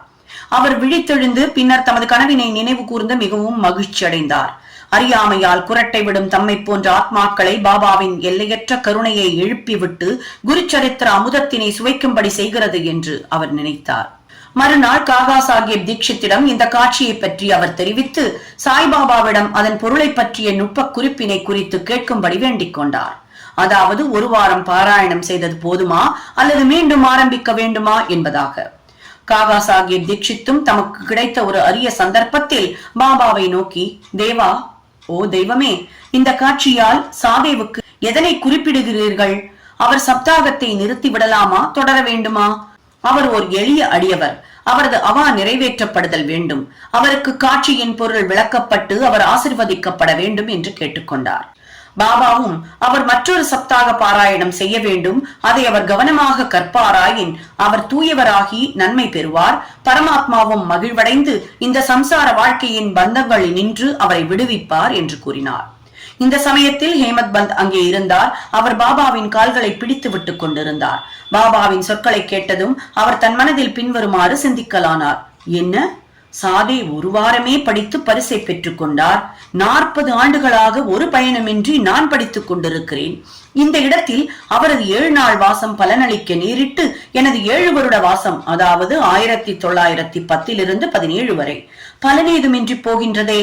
தம் அறிவுரையால் என்னை ஆசிர்வதிக்க வேண்டும் எனவும் தமது அமுதத்தை என் மீது பொழிய வேண்டும் எனவும் கருணை மேகத்திற்காக, அதாவது பாபாவிற்காக காத்துக் கொண்டிருக்கும் சாதக பறவையைப் போல எப்போதும் நான் காத்துக் கொண்டிருக்கிறேன். இந்த எண்ணம் அவர் மனதில் குறுக்கிட்ட அந்த தருணமே பாபா அதனை அறிந்தார். பாபா பக்தர்களின் எல்லா எண்ணங்களையும் படித்து புரிந்து கொண்டு தீய எண்ணங்களை கீழடக்கி நல்ல எண்ணங்களை ஊக்குவித்தார் என்பது அடியவர்களின் அனுபவம். ஹேமத் பந்தின் உள்ளத்தை படித்தறிந்து கொண்ட பாபா உடனே அவரை எழுந்து ஷாமாவிடம், அதாவது மாதவராவ் தேஷ்பாண்டேயிடம் சென்று ரூபாய் 15 தட்சணையாக பெற்றுக்கொண்டு அங்கு சிறிது நேரம் அவருடன் உரையாடிய பின்னர் திரும்பி வரும்படி கேட்டார். பாபாவின் மனதில் கருணை உதயமாகியது. எனவேதான் அவர் கட்டளையை இட்டார். யார்தான் பாபாவின் ஆணையை மீற முடியும்? ஹேமத் பந்த் உடனே மசூதியை விட்டு ஷாமாவின் வீட்டிற்கு வந்தார். அவர் அப்போதுதான் குளித்துவிட்டு வேட்டியை உடுத்திக் கொண்டிருந்தார். அவர் வெளியே வந்து ஹேமத் பந்தை நோக்கி, தாங்கள் இப்போது இங்கே இருப்பது எங்கனம்? மசூதியிலிருந்து தாங்கள் வந்துள்ளதாக தோன்றுகிறதே. இருப்பு கொள்ளாதவராயும் உளச்சோர்வு உடையவராயும் ஏன் காணப்படுகிறீர்கள்? ஏன் தாங்கள் தனித்திருக்கிறீர்கள்? தயவு செய்து அமர்ந்து சிறிது நேரம் இளைப்பாருங்கள். நான் எனது வழிபாட்டை உடனே முடித்துவிட்டு திரும்புகிறேன். அதுவரை வெற்றிலை பாக்கு போட்டுக் கொள்ளுங்கள். பின்னர் மகிழ்ச்சியுடன் உரையாடலாம் என்று கூறிவிட்டு சென்றார். ஹேமத் பந்த் முன் திண்ணையில் அமர்ந்திருந்தார். ஜன்னலில் நாக பாகவதம் என்ற பிரசித்தி பெற்ற மராத்தி நூலை அவர் கண்டார். பெரிய சமஸ்கிருத நூலான பாகவதத்தின் 11வது ஸ்கந்தத்தை, அதாவது அத்தியாயத்தை பற்றிய ஏக்நாத் முனிவரின் விளக்க உரையாகும். அது சாய்பாபாவின் யோசனையின் பேரில் அல்லது சிபாரிசின் பேரில் திருவாளர்கள் பாபு சாஹேப் ஜோக்கும் காகா சாஹேப் தீட்சித்தும் ஷிரடியில் தினம்தோறும் பகவத்கீதையையும், அதாவது கிருஷ்ணருக்கும் அவரது தோழரும் பக்தருமான அர்ஜுனனுக்கும் இடையே நிகழ்ந்த உரையாடலை அதன் மராத்திய விளக்க உரையான பாவார்த்த தீபிகா அல்லது ஞானேஸ்வரியுடன் நாக பாகவதத்தையும், அதாவது கிருஷ்ணருக்கும் அவரது சேவகர் பக்தருமான உத்தவருக்கும் இடையே நிகழ்ந்த உரையாடல் மற்றும் மற்றைய பெரிய நூலான ஏக்நாத்தின் பாவார்த்த ராமாயணத்தையும் படித்தார்கள். பாபாவிடம் அடியவர்கள் வந்து சில குறிப்பிட்ட கேள்விகளை கேட்டபோது சில சமயங்களில் அதில் ஒரு பகுதிக்கு விடையளித்துவிட்டு பாகவத தர்மத்தின் முக்கிய ஆராய்ச்சி கட்டுரைகளான மேற்குறிப்பிட்ட நூல்களை பாராயணம் செய்வதை சென்று கேட்கும்படி கூறுவார். அடியவர்கள் சென்று அவற்றை கேட்கும் போது தங்கள் வினாக்களுக்கு பூரண திருப்திகரமான பதில்களை பெறுவார்கள். நாக பாகவதம் என்ற நூலின் சில பகுதிகளை ஹேமத் பந்தும் படிப்பது வழக்கம். அன்று மசூதிக்கு சென்று கொண்டிருந்த சில அடியவர்களுடன் சேர்ந்து செல்வதற்காக தினந்தோறும் தாம் படிக்கும் பகுதியை அவர் பூர்த்தி செய்யவில்லை. ஷாமாவின் ஜன்னலில் இருந்து அந்த புத்தகத்தினை எடுத்து தற்செயலாக அதை புரட்டிய போது அவரது ஆச்சரியத்திற்கேற்ப முடிக்கப்படாத பகுதி வந்தது. தமது நித்திய பாராயணத்தை பூர்த்தி செய்வதற்கு ஏதுவாக பாபா தன்னை வெகு அன்புடன் ஷாமாவின் வீட்டிற்கு அனுப்பி இருப்பதாக அவர் நம்பினார். எனவே முடிக்கப்படாத பகுதியை படித்து பூர்த்தி செய்தார். இது முடிவடைந்த உடனேயே ஷாமா வழிபாட்டை முடித்துவிட்டு வந்தார். அவர்களிடையே பின்வரும் உரையாடல் நிகழ்ந்தது. ஹேமத் பந்த், பாபாவிடமிருந்து ஒரு தூது குறிப்புடன் நான் வந்துள்ளேன். தங்களிடமிருந்து தட்சிணையாக ரூபாய் 15 பெற்றுக்கொண்டு சிறிது நேரம் தங்களுடன் அமர்ந்து மகிழ்ச்சியாக உரையாடி பின்னர் தங்களுடன் மசூதிக்கு திரும்பும்படி பாபா என்னை கேட்டுக்கொண்டார் என்று சொன்னார். ஷாமா ஆச்சரியத்துடன், என்னிடம் கொடுக்க பணம் ஏதும் இல்லை, ரூபாய்களுக்கு பதிலாக என்னுடைய 15 நமஸ்காரங்களை பாபாவிடம் தட்சிணையாக எடுத்துச் செல்லுங்கள் என்றார். ஹேமத் பந்த், மிக நல்லது, தங்களுடைய வணக்கங்கள் ஏற்றுக்கொள்ளப்பட்டன. இப்போது நாம் சிறிது உரையாடுவோம். நமது பாவங்களை அழிக்கும் பாபாவின் சில கதைகளையும் லீலைகளையும் கூறுங்கள் என்றார். ஷாமா, அப்படி என்றால் சற்றே இங்கு அமருங்கள். இந்த கடவுளின், அதாவது பாபாவின் விளையாட்டு லீலை வியக்கத்தக்கது. அது தங்களுக்கு முன்னமே தெரியும். நான் ஒரு கிராமத்து குடியானவன், ஆனால் தாங்களோ அறிவுடைய குடிமகன். தாங்களே இங்கு வந்துற்றது முதலாக சிறிது அதிகமாகவே லீலைகளை கண்டு கொண்டிருக்கிறீர்கள். அவற்றை எங்கனும் நான் தங்கள் முன் விவரிப்பேன். நன்று, இந்தாருங்கள். வெற்றிலை பாக்கு சேர்த்து தாம்பூலம், அதாவது பான்விதா போட்டுக் கொள்ளுங்கள். நான் உள்ளே சென்று உடுத்திக் கொண்டு வருகிறேன் என்று சென்றார். சில நிமிடங்களில் ஷாமா வெளியே வந்து ஹேமத் பந்துடன் பேசத் தொடங்கினார். அவர் சொன்னார், இந்த ஆண்டவனின் லீலை, அதாவது பாபாவின் லீலை அறிந்து கொள்ள இயலாதவை. அவர்தம் லீலைகளுக்கு முடிவில்லை. யாரே அவற்றை கண்டுகொள்ள இயலும்? தமது லீலைகளினால் அவர் விளையாடுகிறார் என்றாலும் அவைகளுக்கு புறம்பாகவே, அதனால் பாதிக்கப்படாதவராகவே இருக்கிறார். நாகரிகமற்றவர்களாகிய நமக்கு என்னதான் தெரியும்? பாபா தாமே என் கதைகளை சொல்லவில்லை. தங்களைப் போன்ற கற்றறிந்தோரை என் போன்ற அறிவிலிகளிடம் ஏன் அவர் அனுப்புகிறார்? அவர்தம் வழிகள் கருதுதற்கு இயலாதவை, அவைகள் மனிதத்தன்மை வாய்ந்தவை அல்ல என்று மட்டுமே என்னால் கூற முடியும். இந்த முன்னுரையுடன் ஷாமா தொடர்ந்தார். இப்போது என் நினைவில் இருக்கும் ஒரு கதையை நான் தங்களுக்கு விவரிக்கின்றேன். அதை நானே நேரடியாக அறிவேன். ஒரு பக்தன் எவ்வளவு தூரம் நெஞ்சரம் கொண்டவனாகவும் தீர்மானம் உள்ளவனாகவும் இருக்கின்றானோ அங்கனமே பாபாவின் உடனடியான பிரதிச்செயலும் இருக்கிறது. சில சமயங்களில் பாபா தமது பக்தர்களை தீவிரமாக சோதனைக்கு உட்படுத்தி பின்னர் அவர்களுக்கு உபதேசம், அதாவது செயல்துறை கட்டளைகள் அளிக்கிறார். உபதேசம் என்ற வார்த்தையை கேட்டவுடனேயே ஹேமத் பந்திற்கு தனது மனதில் ஏதோ ஒரு மின்னலை போன்ற ஒளி பாய்ந்தது போன்றிருந்தது. அவர் உடனே சாதேவின் குருச்சரித்திர பாராயண கதையை நினைவு கூர்ந்து தமது பதைபதைப்பான மனதிற்கு அமைதி அளிக்கவே நிச்சயமாக பாபா தம்மை ஷாமாவிடம் அனுப்பி இருக்க வேண்டும் என்று எண்ணினார். என்றாலும் இந்த உணர்வை அடக்கி கட்டுப்படுத்திக் கொண்டு ஷாமாவின் கதைகளை கேட்கத் தொடங்கினார். அவை அனைத்தும் பாபா தமது பக்தர்களிடம் எவ்வளவு அன்புடனும் பாசமுடனும் இருக்கிறார் என்பதை தெரிவிக்கின்றன. இவைகளை எல்லாம் கேட்ட ஹேமத் பந்த் ஒருவித மகிழ்ச்சியை எய்தலானார். பின்னர் பின்வரும் கதையை ஷாமா கூறத் தொடங்கினார். திருமதி ராதாபாய் தேஷ்முக். ராதாபாய் என்ற பெயருடைய கிழவி ஒருத்தி இருந்தாள். அவள் காஷாபா தேஷ்முக் என்பாரின் தாயாவாள். பாபாவின் புகழை கேள்விப்பட்டு சங்கம்நேர் நகர மக்களுடன் அவள் ஷிரடிக்கு வந்தாள். பாபாவின் தரிசனத்தை பெற்று மிகவும் திருப்தி அடைந்தாள். பாபாவை மிகவும் உள்ளார்ந்த அன்புடன் அவள் நேசித்தாள். தான் பாபாவை குருவாக ஏற்றுக்கொண்டு அவரிடமிருந்து ஏதேனும் உபதேசம் பெற வேண்டும் என்று தீர்மானித்தாள். அதை தவிர அவளுக்கு வேறொன்றும் தேவைப்படவில்லை. பாபா அவளை ஏற்றுக்கொண்டு மந்திரமோ உபதேசமோ அளிக்காத வரையில் தான் சாகும் வரை உண்ணாவிரதம் இருக்கப் போவதாக உறுதி பூண்டாள். தனது இடத்தில் தங்கி 3 நாட்களாக உணவையும் நீரையும் விட்டொழித்தாள். கிழவியின் இந்த மிக கடுமையான பரீட்சையை கண்டு நான் திகிலடைந்தேன். அவள் சார்பில் பாபாவிடம் இடையிட்டு பரிந்து பேசினேன். நான் கூறினேன், தேவா, தாங்கள் இவ்வாறாக தொடங்கி இருப்பது என்ன? தாங்கள் ஏராளமானவர்களை இவ்விடம் ஈர்த்து இழுக்கிறீர்கள். தங்களுக்கு அந்த கிழவியையும் தெரியும். அவள் மிகவும் பிடிவாதமுடையவளாகவும் தங்களையே முழுமையாக சார்ந்தும் இருக்கிறாள். தாங்கள் அவளை ஏற்றுக்கொண்டு உபதேசம் தந்தால் ஒழிய சாகும் வரை உண்ணாவிரதம் இருப்பதாக தீர்மானித்திருக்கிறாள். ஏதாவது மோசமாக நிகழ்ந்துவிட்டால் மக்கள் தங்கள் மீது பழி சுமத்துவார்கள். பாபா அவளுக்கு உபதேசிக்கவில்லை, அதன் விளைவாக அவள் மரணமடைந்தாள் என்று கூறுவார்கள். எனவே அவள் மீது கருணை கூர்ந்து அவளை ஆசிர்வதியுங்கள், அவளுக்கு அறிவுறுத்துங்கள் என்று கூறினார். அவளது தீர்மானமான உறுதியைக் கண்டு பாபா அவளை கூப்பிட்டு அனுப்பினார். பின்வருமாறு அவளிடம் உரையாற்றத் தொடங்கினார். ஓ அம்மா, ஏன் தேவையற்ற சித்திரவதைக்கு தங்களை தாங்களே உட்படுத்திக் கொண்டு சாவை எதிர்நோக்குகிறீர்கள்? தாங்கள் உண்மையிலேயே எனது தாய், நான் உங்களது குழந்தை. என் மேல் இரக்கம் கொண்டு நான் சொல்வதை முழுவதும் கேட்பீர்களாக. எனது சொந்த கதையையே சொல்கிறேன். அதை கவனமாக கேட்பீர்களானால் தங்களுக்கு அதனால் நன்மை விளையும். எனக்கு ஒரு குரு இருந்தார். அவர் ஒரு மாபெரும் முனிவர், மிக்க கருணை உள்ளவர். நான் அவருக்கு நெடுங்காலம் சேவை செய்தேன், பன்னெடுங்காலம். எனினும் அவரின் காதுகளில் எந்தவித மந்திரத்தையும் ஓதவில்லை. அவரை ஒருபோதும் விட்டு பிரியாமல் இருக்கவும், அவருடனேயே தங்கியிருந்து அவருக்கு சேவை செய்யவும், எப்பாடுபட்டாவது அவரிடமிருந்து சிறிது உபதேசம் பெறவும் எனக்கு கூறிய ஆர்வம் இருந்தது. ஆனால் அவருக்கு தமக்கே உரிதான வழிமுறை இருந்தது. அவர் என் தலையை மொட்டையடிக்க செய்து 2 பைசாக்களை தட்சணையாக கேட்டார். நான் அவைகளை உடனே அளித்தேன். எனது குரு முழு நிறைவானவராய் இருப்பதால் அவர் ஏன் பணத்தை கேட்க வேண்டும்? அப்படியாயின் அவரை எங்கனம் பற்றற்றவர் என்று கூறவியலும் என்று தாங்கள் கேட்பீர்கள் என்றால், காசுகளை அவர் லட்சியம் செய்யவில்லை என்று நான் ஒளிவு மறைவின்றி பதில் கூறினேன். அவைகளை கொண்டு அவருக்கு ஆக வேண்டியது என்ன? அவர்தம் 2 பைசாக்களாவன. 1 உறுதியான நம்பிக்கை, அதாவது நிஷ்டா. 2 பொறுமை அல்லது விடாமுயற்சி, சபூரி. இந்த 2 பைசாக்களை நான் அவருக்கு அளித்தேன். அவர் பெரிதும் மனம் மகிழ்ந்தார். எனது குருவிடம் தஞ்சமாக நான் 12 ஆண்டுகள் இருந்தேன். அவர் என்னை வளர்த்தார். உணவிற்கும் உடைக்கும் பஞ்சமில்லை. அவர் முழுமையும் அன்புடையவராக இருந்தார். ஆம், அவர் அன்பின் அவதாரமே ஆவார். எங்கனம் நான் அதை விவரிக்க இயலும். அவர் என்னை மிக மிக அதிகமாக விரும்பினார். அவரை போன்ற குரு அபூர்வம். நான் அவரை நோக்கும் போது ஆழ்ந்த தியானத்தில் இருப்பதாக காணப்பட்டார். பின்னர் நாங்கள் இருவரும் பேரின்பத்தில் நிரம்பி விடுவோம். இரவும் பகலும் நான் பசி தாகத்தை மறந்து அவரையே ஆழ்ந்து நோக்கிக் கொண்டிருப்பேன். அவரின்றி நான் இருப்பு கொள்ளாதவனானேன். எனக்கு எனது தியானத்திற்கு அவரை தவிர வேறெந்த பொருளும் இல்லை. அன்றி அவருக்கு பணிவிடை செய்வதை தவிர எனக்கு வேறெந்த வேலையும் இல்லை. அவரே எனது ஒரே அடைக்கலம். எனது மனம் எப்போதும் அவர் மீதே உறுதிப்படுத்தப்பட்டிருந்தது. இந்த நிஷ்டா, அதாவது உறுதியான நம்பிக்கை, 1 பைசா தட்சணையாகும்.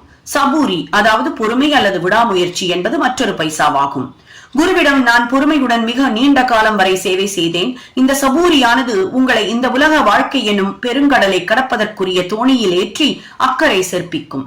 மனிதனிடத்தில் உள்ள ஆண்மையே சபூரி. அது பாவங்களையும் வேதனைகளையும் நீக்குகிறது. பல்வேறு வகைகளில் பேராபத்துகளை விலக்குகிறது. எல்லா அச்சங்களையும் அப்பால் அகற்றுகிறது. கடைமுடிவாக உங்களுக்கு வெற்றி அளிக்கிறது. சபூரி நற்பண்புகளின் சுரங்கம், நல்லெண்ணங்களின் கூட்டாளி. நிஷ்டாவும் அதாவது நம்பிக்கையும், சபூரி அதாவது பொறுமையும் ஒருவரை ஒருவர் மிக நெருக்கமாக நேசிக்கும் இரட்டை சகோதரிகளை நிகர்த்தவை. என்னுடைய குரு ஒருபோதும் வேறெதையும் என்னிடமிருந்து எதிர்பார்த்ததில்லை. அவர் என்னை ஒருபோதும் புறக்கணித்ததும் இல்லை. எப்போதும் என்னை பாதுகாத்தார். நான் அவருடன் தங்கி வாழ்ந்தேன். சில சமயம் அவரை விட்டு பிரிந்து வாழ்ந்தேன். எனினும் நான் ஒருபோதும் அவர்தம் அன்புடைமைக்கு தேவையையோ அன்பின்மையையோ கண்டதில்லை. தாய் ஆமையானது தனது இளம் குட்டிகள் தன் அருகில் இருப்பினும், தன்னை விட்டு நீங்கி ஆற்றின் அக்கறையில் இருப்பினும் தமது அன்பு பார்வையால் பேணி வளர்க்கும். அதே விதமாக அவர் தம்முடைய கண்ணோட்டத்தினாலேயே எப்போதும் என்னை பாதுகாத்தார். ஓ அன்னையே, எனது குரு எனக்கு எவ்வித மந்திரத்தையும் போதிக்கவில்லை. பின்னர் நான் எங்கனும் தங்களது காதுகளில் மந்திரத்தை ஓத முடியும்? குருவின் ஆமை இனத்தை நிகர்த்த அன்பு கண்ணோட்டம் ஒன்றே நமக்கு மகிழ்ச்சியை நல்குகிறது. எவரிடமிருந்தும் மந்திரமோ உபதேசமோ பெற முயலாதீர்கள். என்னையே உங்களது எண்ணங்கள், செயல்கள் இவற்றின் ஒரே குறிக்கோளாக அமைத்துக் கொள்ளுங்கள். சந்தேகம் ஏதுமின்றி நீங்கள் நிச்சயம் பரமாத்திகத்தை, அதாவது வாழ்வின் ஆன்மீக குறிக்கோளை எய்துவீர்கள். என்னை உங்களது முழு மனதோடு நோக்குங்கள். பதிலாக நானும் அங்கனமே தங்களை நோக்குகின்றேன். இந்த மசூதியில் அமர்ந்து கொண்டு நான் உண்மையையே பேசுகிறேன். உண்மையை தவிர வேறெதுவும் பேசவில்லை. சாதனைகள் ஏதும், 6 சாஸ்திரங்களில் கைதேர்ந்த அறிவு ஏதும் தேவையில்லை. உங்களது குருவினிடத்தில் நம்பிக்கையும் பற்றுறுதியும் கொள்ளுங்கள். குருவே தனி ஒருவரான நடத்துனர், இயக்குனர் என நம்புங்கள். தனது குருவின் பெருமையை அறிபவன், அவரையே ஹரிகர பிரம்மம் என்ற திருமூர்த்தி அவதாரம் என்று கருதுபவன் ஆசிர்வதிக்கப்பட்டவன். இவ்வாறாக அறிவுறுத்தப்பட்டு கிழவி உடன்பட்டாள். அவள் பாபாவை வணங்கி உண்ணாவிரதத்தை கைவிட்டாள். இந்த கதையை கவனத்துடன் கருத்துடனும் கேட்டுக்கொண்டிருந்த ஹேமத் பந்த் அதன் குறிப்பு நுட்பத்தையும் பொருத்தத்தையும் குறித்து பெருமளவு ஆச்சரியத்தில் மூழ்கினார். பாபாவின் இந்த அதிசய லீலையை கண்டுகொண்டு உச்சி முதல் உள்ளங்கால் வரை அவர் உருகினார். மகிழ்ச்சி பெருக்கால் பொங்கி வழியலானார். அவர் தம் தொண்டை அடைத்தது. ஒரு வார்த்தை கூட அவரால் பேச முடியவில்லை. ஷாமா இந்த நிலையில் அவரை நோக்கி, தங்களுக்கு என்ன நேர்ந்தது? ஏன் மௌனமாகி விட்டீர்கள்? பாபாவின் கணக்கற்ற லீலைகள் இன்னும் எவ்வளவு இருக்கின்றது? எவ்வளவு விவரிக்க வேண்டும் என்று கேட்டார். இந்த தருணம் மத்தியான வழிபாடும் ஆரத்தி சடங்கும் மசூதியில் ஆரம்பமாகிவிட்டன என்பதை அறிவிக்கும் வகையில் மசூதியில் இருந்து மணி அடிக்கத் தொடங்கியது. எனவே ஷாமாவும் ஹேமத் பந்தும் மசூதியை நோக்கி விரைந்தனர். பாபா சாஹேப் ஜோக் அப்போதுதான் வழிபாட்டை துவங்கி இருந்தார். பெண்கள் மசூதியின் உள்ளே மேல் தளத்திலும் ஆண்கள் கீழே உள்ள திறந்தவெளி தாழ்வாரத்திலும் நின்று கொண்டு ஆரத்தியை கோஷத்துடன் எல்லோரும் பலமாக மேளங்கள் முழங்க பாடிக்கொண்டிருந்தனர். ஷாமா தன் கூடவே ஹேமத் பந்தையும் இழுத்துக் கொண்டு மேலே சென்றார். பாபாவுக்கு வலதுபுறம் அவரும் ஹேமத் பந்த் முன்னாலும் அமர்ந்தனர். அவர்களை கண்டு ஷாமாவிடம் இருந்து கொண்டு வந்த தட்சணியை கொடுக்கும்படி ஹேமத் பந்திடம் கேட்டார். ஹேமத் பந்த் அவ்விடம் நேரே சென்றிருந்ததாகவும் ஷாமா ரூபாய்க்கு பதிலாக நமஸ்காரங்களை அளித்ததாகவும் அவர் அங்கேயே நேரில் இருப்பதாகவும் கூறினார். பாபா அதற்கு நன்று. தாங்கள் இருவரும் சம்பாஷித்தீர்களா? அப்படியென்றால் நீங்கள் பேசியவை அனைத்தையும் குறித்து எனக்கு சொல்லுங்கள் என்றார். மணியோசை, மேளம், கோஷ்டிகானம் இவற்றை பொருட்படுத்தாது ஹேமத் பந்த் அவர்கள் பேசியதை கூற ஆவலாயிருந்தார். அதை எடுத்துரைக்கவும் ஆரம்பித்தார். பாபாவும் அதை கேட்பதற்கு ஆவலாயிருந்தார். எனவே அவர் தமது திண்டை விட்டு நீங்கி முன்னால் சாய்ந்து கொண்டார். தாம் உரையாடியவை எல்லாம் மிகவும் மகிழ்ச்சி அளிக்கின்றவை. குறிப்பாக கிழவியின் கதை மிக மிக அற்புதமானது என்றும் அதை செவி மடுத்ததன் பொருட்டு அவர் பாபாவின் லீலை விவரிக்க இயலாதது என்றும் கதை என்ற புற தோற்றத்தில் பாபா தம்மையே உண்மையில் ஆசிர்வதித்திருப்பதாக தாம் நினைப்பதாகவும் கூறினார். பின்னர் பாபா, கதை அற்புதமானது, எங்கனம் நீங்கள் ஆசிர்வதிக்கப்பட்டீர்கள்? நான் உங்களிடமிருந்து எல்லாவற்றையும் விளக்கமாக அறிந்து கொள்ள விரும்புகிறேன். எனவே அவை அனைத்தையும் குறித்து எனக்கு இப்போது சொல்லுங்கள் என்றார். ஹேமத் பந்த் தான் சற்று முன் கேட்ட தனது உள்ளத்தில் நிலையான முத்திரையை ஏற்படுத்திய கதையை முழுக்க விவரித்தார். இதை கேட்டு பாபா மிகவும் மகிழ்ச்சியுற்றார். மேலும் அவரை நோக்கி, இந்த கதை உமதுள்ளத்தில் பதிவுற்றதா? அதை குறிப்பு நுட்பத்தை பிடித்துக் கொண்டீரா என்றார். அவர், ஆம் பாபா, எனது மனதின் பதைப்பதைப்பு மறைந்தொழிந்தது. எனக்கு உண்மையான சாந்தியும் அமைதியும் கிடைத்தன. நான் உண்மையான வழியை அறிய பெற்றேன் என்றார். பாபா பின்வருமாறு உரைத்தார். எனது நிகழ்முறை நிகழ்வும் தனித்தன்மை வாய்ந்தது. இந்த கதையை நன்றாக ஞாபகப்படுத்திக் கொள்ளுங்கள். அது மிகவும் பயனுள்ளதாக இருக்கும். ஆத்மாவின் ஞானத்தை, அதாவது அனுபூதி அடைவதற்கு தியானம் இன்றியமையாதது. அதை இடையராது பயிற்சித்தீர்களானால் விருத்திகள், அதாவது எண்ணங்கள் அமைதிப்படும். ஆசைகள் அற்ற நிலையில் இருந்து கொண்டு நீங்கள் அனைத்து உயிர்களிலும் இருக்கின்ற ஆண்டவரை தியானியுங்கள். மனது ஒருமுகப்படுத்தப்பட்ட பின்பு நமது குறிக்கோள் எய்தப்பட்டுவிடும். ஞானமெனும், அதாவது சத்து பண்பே திருவுருக்கொண்டது எனவும் உணர்வு திரளும் பேரானந்த முகமாகிய எனது உருவமற்ற இயல்பை எப்போதும் தியானம் செய்யுங்கள். இதை செய்ய தங்களால் இயலாவிடில் இங்கே இரவும் பகலும் காண்பதை போன்று உச்சி முதல் உள்ளங்கால் வரையுள்ள எனது ரூபத்தை தியானம் செய்யுங்கள். இதை தாங்கள் செய்து கொண்டே போகும்போது தங்களின் விருத்திகள், அதாவது எண்ணங்கள் ஒரே இலக்கில் குவிக்கப்படும். தியானம் செய்பவர், தியானம், தியானிக்கப்படும் பொருள் இவைகளில் உள்ள வேறுபாடுகள் மறைந்துவிடும். தியானம் புரிபவர் உச்ச உணர்ச்சிகளுடன் ஒன்றி பிரம்மத்துடன் கலந்து ஐக்கியமாகி விடுவார். தாய் ஆமை நதியின் ஒரு கரையிலும் அதன் குட்டிகள் மறுகரையிலும் இருக்கின்றன. அவைகளுக்கு அது பாலோ உஷ்ணமோ அளிப்பதில்லை. அதனுடைய கண்ணோட்டம் ஒன்றே அவைகளை போஷிக்கிறது. குட்டிகள் தமது தாயாரை ஞாபகத்தில் கொள்ளுதலை, அதாவது தியானிப்பதை தவிர வேறொன்றும் செய்வதில்லை. தாய் ஆமைகளின் கண்ணோட்டம் குட்டிகளுக்கு காலூன்றி பெய்யும் அமுத மழையாகவும் ஊட்ட பண்பிற்கும் மகிழ்ச்சிக்கும் உள்ள ஒரே தோற்றுவாயாகவும் இருக்கிறது. குருவிற்கும் சீடர்களுக்கும் இடையில் உள்ள உறவும் அத்தகையதே. பாபா இந்த மொழிகளை உதிர்த்து முடித்த பின்பு ஆரத்தி கோஷ்டிகானம் முடிவுற்றது. அனைவரும் உறக்க ஒரே குரலில் சச்சிதானந்த சுரூபமாயிருக்கின்ற சத்குரு சாய்நாத் மகாராஜ் கி ஜெய் என்று கூவத் தொடங்கினார்கள். அன்பார்ந்த வாசகர்களே, நாமும் இந்த நேரம் மசூதியில் கூட்டத்துடன் நின்று கொண்டிருப்பதாக நினைத்துக் கொள்வோம். ஜெய ஜெய கோஷத்தில் நாமும் அவர்களுடன் பங்கு பெறுவோம். ஆரத்தி சடங்கு முடிவடைந்த பின்னர் பிரசாதம் விநியோகிக்கப்பட்டது. வழக்கம் போல பாபு சாஹிப் ஜோக் முன்னே வந்து பாபாவை வணங்கிய பின் அவரின் உள்ளங்கை நிறைய கற்கண்டை அளித்தார். பாபா இவை முழுவதையும் ஹேமத் பந்தின் கைகளில் திணித்து அவரிடம், இக்கதையை உள்ளத்தில் இருத்தி நன்றாக நினைவில் வைத்துக் கொள்வீர்களானால் தங்கள் நிலையும் கற்கண்டை போலவே சுவையுள்ளதாகும். உங்களது எல்லா விருப்பங்களும் நிறைவேற்றப்படும். நீங்களும் சந்தோஷமாயிருப்பீர்கள் என்று கூறினார். ஹேமத் பந்த் பாபாவின் முன்னால் பணிந்து வணங்கி, இவ்வாறு எனக்கு அனுகூலம் செய்யுங்கள், என்னை எப்போதும் ஆசிர்வதித்து காப்பாற்றுங்கள் என்று கெஞ்சி கேட்டுக்கொண்டார். பாபா அதற்கு, இந்த கதையை கேட்டு அதனை குறித்து தியானித்து அதன் மெய்க்கருத்தை ஜீரணித்துக் கொள்ளுங்கள். அப்போது உங்களிடத்தில் இருந்து தாமே வெளிப்படுத்தி காட்டுகின்ற ஆண்டவரை எப்போதும் ஞாபகமூட்டி தியானித்துக் கொண்டிருப்பீர்கள் என்று பதிலளித்தார். அன்பான பக்தர்களே, அப்போது ஹேமத் பந்த் கற்கண்டு பிரசாதத்தை பெற்றார். நாமும் இப்போது கற்கண்டு பிரசாதம் அல்லது இந்த கதையின் அமிர்தத்தை பெறுவோம். அதை நம் உள நிறைவடையும் வரை பருகுவோம். அதை தியானிப்போம். அதை ஜீரணித்துக் கொள்வோம். பாபாவின் அருளினால் வலிமையுடனும் மகிழ்ச்சியுடனும் இருப்போம். ஆமென். 19ஆம் அத்தியாயத்தின் இறுதியில் ஹேமத் பந்த் மற்றும் சில விஷயங்களை பற்றி கூறியிருக்கிறார். அவைகள் கீழே தரப்பட்டுள்ளன. நமது குணத்தை பற்றி பாபாவின் அறிவுரை. பின்வரும் பாபாவின் மொழிகள் பொதுவானவை, விலை மதிக்க முடியாதவை. அவைகள் மனதில் இருத்தப்பட்டு அதற்கேற்ப செயல்படுத்தப்பட்டால் எப்போதும் உங்களுக்கு நன்மை அளிக்கும். ஏதேனும் உறவோ தொடர்போ இல்லாவிடில் ஒருவரும் எங்கும் செல்லுவதில்லை. ஏதேனும் ஜீவராசிகளோ மனிதர்களோ உங்களிடத்தில் வர நேர்ந்தால் அவர்களை பண்பின்றி விரட்டிவிட வேண்டாம். அவர்களை நன்றாக வரவேற்று உரிய மரியாதையுடன் நடத்துங்கள்.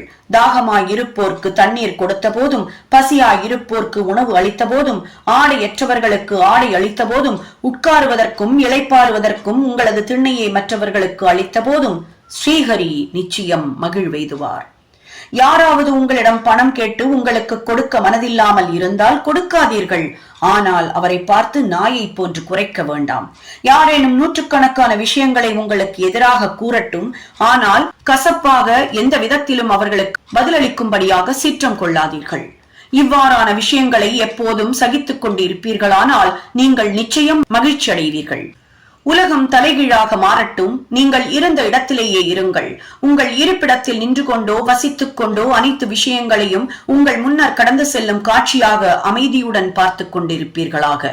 உங்களிடமிருந்து என்னை பிரிக்கும் வேற்றுமை சுவரை இடித்து விடுங்கள். பின்னர் நமது சந்திப்பிற்குரிய சாலையானது தடங்கலின்றியும் திறந்தும் இருக்கும். நான் நீ என்ற வேறுபாட்டுணர்வே குருவிடமிருந்து சீடனை பிரிக்கும் தடை அரணாகும். அது அழிக்கப்பட்டால் அன்றி இரண்டர கலத்தல் அல்லது ஐக்கியமாதல் இயலாது. கடவுளே சகலத்திற்கும் ஒரே உரிமையாளர், அதாவது அல்லாஹ் மாலிக். வேறொருவரும் நமது பாதுகாவலர் அல்ல. அவர் வேலை செய்யும் முறைமை அசாதாரணமானது, விலை மதிக்க முடியாதது, அறிவால் அறிய முடியாதது. அவரது சங்கல்பமே ஈடேறும். அவர் நமக்கு வழிகாட்டுவார். நமது உள்ளத்தின் ஆசைகளை பூர்த்தி செய்வார். குணானுபந்தத்தின், அதாவது முன் ஜென்மத்தின் உறவு மூலமாகவே நாம் இணைந்துள்ளோம். ஒருவருக்கொருவர் அன்பாயிருந்தும் சேவை செய்தும் நாம் மகிழ்ச்சியுடன் இருப்போம். எவன் வாழ்க்கையின் மிக மிக உயர்ந்த குறிக்கோளை எய்துகின்றானோ அவன் இரவா புகழுடையவன், மகிழ்ச்சியுடையவன். மற்றவர் எல்லாம் வெறுமனே உளதாய் இருக்கிறார்கள் அல்லது மூச்சு விடும் வரை வாழ்ந்திருக்கிறார்கள், அவ்வளவே. நல்ல எண்ணங்களின் அவா நிறைவேற்றத்தை ஊக்குவித்தல். நல்ல எண்ணங்களை சாய்பாபா எங்கனம் ஊக்குவித்தார் என்பதை அறிவது சுவாரஸ்யமானது. அன்புடனும் பக்தியுடனும் முழுமையாக உங்களை நீங்கள் அவரிடம் சரணாகதியாக்கிக் கொள்ள வேண்டும். பின்னர் எவ்வளவோ விஷயங்களில் அடிக்கடி அவர் உங்களுக்கு உதவி செய்வதை காண்பீர்கள். தூக்கத்திலிருந்து எழுந்தவுடனே உங்களுக்கு ஏதாகிலும் ஒரு நல்ல எண்ணம் உதிக்கின்ற போது அதையே பின்னர் பகற்பொழுதில் உள் முதிர்வுற அனுசரித்தால் உங்களது புத்தியின் நிறம் மலர்ந்து வெளிப்பட்டு மனது சாந்தி அடையும் என்று ஒரு முனிவர் கூறியிருந்தார். ஹேமத் பந்த் இதை முயற்சிக்க விரும்பினார். ஒரு புதன்கிழமை இரவு படுக்க போகும் முன்பு அவர் சிந்தித்தார், நாளை வியாழக்கிழமை, ஒரு புனிதமான நாள், ஷிரடியும் மிகவும் புனிதமான இடம். எனவே நான் நாள் முழுவதும் ராமநாமத்தை நினைவூட்டிக் கொள்வதிலும் போற்றுவதிலும் கழிப்பேன் என்றவாறு உறங்கினார். அடுத்த நாள் காலை அவர் துயில் நீங்கி எழுந்தபோது எவ்வித முயற்சியுமின்றி ராமநாமத்தை நினைவு கூர்ந்தார். தமது காலை கடமைகளை முடித்துக் கொண்ட பின் மலர்களுடன் பாபாவை காணச் சென்றார். தீக்ஷித் வாதாவிலிருந்து புறப்பட்டு பூட்டி வாதாவை, அதாவது தற்போதைய சமாதி மந்திரை கடந்து கொண்டிருக்கும் போது அதே தருணத்தில் பாபாவிற்கு முன்னால் மசூதியில் அவுரங்காபாத்கர் என்னும் ஒருவரால் இனிமையாக பாடப்படுகின்ற ஒரு அழகிய பாடலை கேட்டார். அது ஏக்நாத்தின் குரு கிருபாஞ்சன் பாயோ மேரே பாயி என்ற பாடல். அந்த பாடலில் குருவின் கடாட்சம் என்னும் ரூபத்தில் அஞ்சனம் அவருக்கு கிடைத்தது என்றும் அது அவரின் பார்வையை திறந்துவிட்டு அவருக்கு ராமரை அகத்தும் புறத்தும் உறக்கத்திலும் கனவிலும் விழிப்பு நிலையிலும் எவ்விடத்தும் காணும்படி செய்தது என்றும் கூறினார். எவ்வளவோ பாடல்கள் இருக்கின்றன. பின்னர் ஏன் இந்த குறிப்பிட்ட பாட்டு பாபாவின் பக்தரான அவுரங்காபாத்கரினால் தேர்ந்தெடுக்கப்பட வேண்டும்? பகற்பொழுதில் ராமநாமத்தை இடைவிடாமல் பாட வேண்டும் என்ற ஹேமத் பந்தின் தீர்மானத்திற்கு ஊட்டமளிக்க வேண்டும் என்று ஏற்பாடு செய்யப்பட்டதல்லவா? தனித்திறம் வாய்ந்த இந்த நிகழ்வு பொருத்தம். உபதேசங்களின் விதங்கள், அவதூறு பேசுவோர், அதாவது புறங்கூறுவோர் கண்டுபிடிக்கப்படுதல். அறிவுரை வழங்குவதற்கு சாய்பாபாவிற்கு எத்தகைய சிறப்பான இடமோ குறிப்பிட்ட நேரமோ தேவையிருக்கவில்லை. சந்தர்ப்பம் நேரிட்ட போதெல்லாம் தாராளமாக அவற்றை அவர் வழங்கினார். ஒருமுறை பாபாவின் பக்தன் ஒருவன் வேறொருவரை அவர் அறியாதபடி மற்ற ஜனங்களின் முன்னிலையில் திட்டினான். தனது சகோதரரின் நன்மைகளை எல்லாம் புறத்தொதுக்கி அவரின் குறைபாடுகள் குறித்து கேட்போர்கள் அருவருப்படையும்படி பழித்து பேசினான். அவசியமின்றி மற்றவர்களை புறங்கூறுவது மக்களுக்குரிய ஒரு மனப்பாங்காக இருப்பதை பொதுவாக நாம் காணலாம். முனிவர்கள் இந்த புறங்கூறுதலை வேறொரு கோணத்திலிருந்து நோக்குகிறார்கள். அழுக்கை நீக்குவதற்கு பல வழிகள் இருக்கின்றன, மண், நீர், சோப்பு முதலானவை. ஆனால் புறங்கூறுபவனுக்கோ அவனுக்கே உரித்தான வழி இருக்கிறது. அவன் மற்றவர்களது அழுக்கை, அதாவது குறைபாடுகளை தனது நாவினால் அகற்றி நீக்குகிறான். ஒரு வகையில் அவன் தன்னால் திட்டப்படுபவனுக்கே உதவுகிறான். இதற்காக அவனுக்கு நன்றி செலுத்த வேண்டும். புறம் கூறுபவனை திருத்துவதற்கு சாய்பாபாவிற்கு அவருக்கே உரிதான வழி இருக்கிறது. அவர் தமது நிறை பேரறிவினால் அந்த புறம் கூறுவோன் செயலை அறிந்திருந்தார். மதியம் அவர் அவனை லெண்டி தோட்டத்திற்கு அருகில் பார்த்தபோது வேலிக்கருகில் இருந்த மலத்தை உண்ணும் பன்றியை அவனுக்கு சுட்டி காண்பித்து, பார், அது எத்தகைய சுவை மன சிறப்புடன் மலத்தை பேராவலுடன் விழுங்குகிறது. உனது நடத்தையும் அத்தகையதே. உனது தோழர்களை நீ மனதார திட்டிக் கொண்டே இருக்கிறாய். பல்வேறு நல் வினைகளை செய்ததன் பலனாக நீ மனிதனாக பிறந்திருக்கிறாய். இவ்வாறு நீ நடந்து கொண்டால் ஷிரடி உனக்கு எந்த விதத்திலாவது உதவி செய்யுமா என்று கேட்டு அவனுக்கு அறிவுரை வழங்கினார். அந்த பக்தன் இந்த பாடத்தை உளத்தில் ஏற்றுக்கொண்டு சென்றான் என்று சொல்ல தேவையும் உண்டோ? இந்த விதமாக பாபா அவசியம் நேரிட்ட போதெல்லாம் அறிவுரைகளை வழங்கிக் கொண்டே இருந்தார். இவைகள் நமது மனதில் ஏற்றுக்கொள்ளப்பட்டு அதன்படி செயலாற்றப்பட்டால் ஆன்மீக லட்சியம், அதாவது அனுபூதி, நெடுந்தொலைவில் இல்லை. என் ஹரி, அதாவது என் கடவுள் இருந்தால் அவர் எனது கட்டிலேயே எனக்கு உணவளிப்பார் என்னும் ஒரு பழமொழி இருக்கிறது. உணவு, உடை விஷயத்தில் மட்டுமே இந்த பழமொழி உண்மை.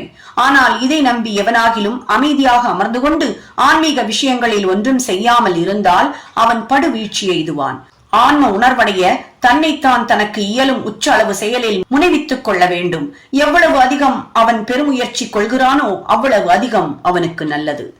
பாபா தாம் நிலம், காற்று, நாடு, உலகம், ஒளி, மோட்சம் ஆகியவை எங்கனும் நிறைந்திருக்கும் சர்வ வியாபி என்றும் தாம் ஒரு வரையறை உடையவரல்ல என்றும் கூறினார். பாபா 3.5 முழ உயரமுள்ள அவரின் உடம்பே என்று எண்ணுபவர்களின் தவறான கருத்தை நீக்குதற் பொருட்டாக அவர் இந்த ரூபத்தில் தாமே அவதரித்துக் கொண்டார். இரவும் பகலும் எந்த பக்தனாவது பூரண ஆத்ம சரணாகதியுடன் அவர் மீதே தியானம் புரிவானாயின் அவன் அவருடன் இரண்டர இனிப்பும் சர்க்கரையும் போன்றும், அலையும் கடலும் போன்றும், கண்ணும் ஒளியும் போன்றும் முழுமையான ஐக்கியத்தை துய்த்துணர்வான். பிறப்பு இறப்பு எனும் சுழலை ஒழித்து அமைதியுற வேண்டியவன் நேர்மையான வாழ்க்கை நடத்த வேண்டும். அமைதியாகவும் கட்டுப்பட்ட மனதுடனும் இருக்க வேண்டும். யாரையும் புண்படுத்தும்படியாக வெடுக்கென்று பேசக்கூடாது. எப்போதும் நல் வினைகளில் தன்னை ஈடுபடுத்திக் கொள்ள வேண்டும். தனது கடமைகளை செய்ய வேண்டும். தானே உள்ளத்தாலும் உயிராலும் அவரிடம் சரணாகதி அடைய வேண்டும். அதன் பின்னர் அவன் எதற்கும் பயப்பட வேண்டியதில்லை. அவரையே முழுமையாக நம்புபவனும் அவர்தம் லீலைகளை கேட்டு அதையே விவரமாக எடுத்து கூறுபவனும் வேற எதை பற்றியும் சிந்திக்காதவனும் ஆத்மானுபூதியை அடைவது உறுதி. பாபா தமது பெயரையே நினைவில் வைக்கும்படியும் தம்மிடமே சரணாகதி அடையும்படியும் பலரை கேட்டுக்கொண்டார். ஆனால் தாங்கள் யார், நான் யார் விசாரணை என்று அறிய விரும்புபவர்களுக்கு சிரவணத்தையும், அதாவது கற்றல், மனனத்தையும், அதாவது தியானித்தல் அறிவுறுத்தினார். சிலரை கடவுள் பெயரை நினைவில் வைத்துக் கொள்ளும்படியும், சிலரை அவரது லீலைகளை கேட்டுக் கொண்டிருக்கும்படியும், சிலரை தமது பாத பூஜை செய்யும்படியும், சிலரை அத்தியாத்ம ராமாயணம், ஞானேஸ்வரி மற்றும் பிற திருமுறை நூல்களை படிக்கும்படியும் அறிவுறுத்தினார்.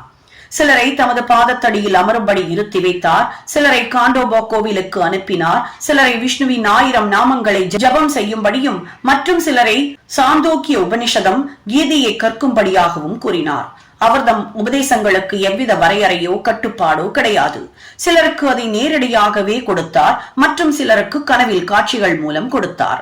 குடிப்பழக்கத்திற்கு அடிமையாயிருந்த ஒருவரின் கனவில் தோன்றி அவரது மார்பில் உட்கார்ந்து அழுத்தி மதுவை தொடுவதில்லை என்று அவர் சத்தியம் செய்து கொடுத்த பின்பு அவரை விட்டகன்றார். சிலருக்கு கனவில் குரு பிரம்மா, குரு விஷ்ணு போன்ற மந்திரங்களை விளக்கினார். ஹடயோகம் பழகிக் கொண்டிருந்த பக்தர் ஒருவருக்கு ஹடயோக பயிற்சிகளை நிறுத்திக் கொள்ள வேண்டும் என்றும், அமைதியுடன் அமர்ந்து பொறுமையாய், அதாவது சபூரியாய் இருக்க வேண்டும் என்றும் சொல்லி அனுப்பினார். அவரது எல்லா வழிகளையும் செயல்முறைகளையும் விவரிக்க இயலாது. சாதாரண உலக விவகாரங்களில் தமது செயல்களால் முன் உதாரணங்கள் அமைத்தார். அவைகளில் ஒன்று கீழே குறிப்பிடப்பட்டுள்ளது. உழைப்பிற்கு கூலி. ஒரு நாள் மத்தியான வேளையில் ராதாகிருஷ்ண மாயின் வீட்டிற்கு அருகில் பாபா வந்து எனக்கு ஒரு ஏணி கொண்டு வாருங்கள் என்று கூறினார். சிலர் அதை கொண்டு வந்து பாபா குறிப்பிட்டபடி அதை வீட்டு சுவரில் சாய்த்து வைத்தனர். வாமன் கோன்கருடைய வீட்டு கூரையின் மீது ஏறி ராதாகிருஷ்ண மாயின் கூரையின் மீது நடந்து சென்று மற்றொரு மூலையில் இருந்து கீழே இறங்கினார். பாபா எந்த குறிக்கோளுடன் இருந்தார் என்பதை ஒருவரும் அறியவில்லை. மலேரியா காய்ச்சலால் ராதாகிருஷ்ண மாயை நடுங்கிக் கொண்டிருந்தால் அதை ஓட்டி விரட்டுவதன் பொருட்டாகவே அவர் மேலே ஏறி இருக்கலாம். கீழே இறங்கினவுடனே ஏணியை கொண்டு வந்தவர்களுக்கு பாபா 2 ரூபாய் கொடுத்தார். சிலர் தைரியத்துடன் பாபாவை ஏன் இவ்வளவு அதிகம் கொடுத்தீர் என கேட்டனர். அதற்கு அவர் ஒருவரும் மற்றவர்களின் உழைப்பை வெறுமையாக கொள்ளக்கூடாது என்று கூறினார். உழைப்பவனுக்கு அவனுக்கு உரியவைகள் ஒழுங்காகவும் தாராளமாகவும் கொடுக்கப்பட வேண்டும். பாபா அறிவுறுத்திய இந்த கொள்கை பின்பற்றப்பட்டால், அதாவது உழைப்பிற்கான கூலி ஒழுங்காகவும் திருப்திகரமாகவும் அளிக்கப்பட்டால் தொழிலாளர்கள் இன்னும் சிறப்பாக வேலை செய்வார்கள். தொழிலாளர்களும் முதலாளிகளும் லாபம் அடைவார்கள். இழுத்து மூடுவதற்கோ, அதாவது லாக் அவுட், வேலை நிறுத்தங்களுக்கோ இடமே இல்லை. தொழிலாளி முதலாளி மனஸ்தாபமும் ஏற்படாது. ஸ்ரீ சாயியை பணிக. அனைவருக்கும் சாந்தி நிலவட்டும்.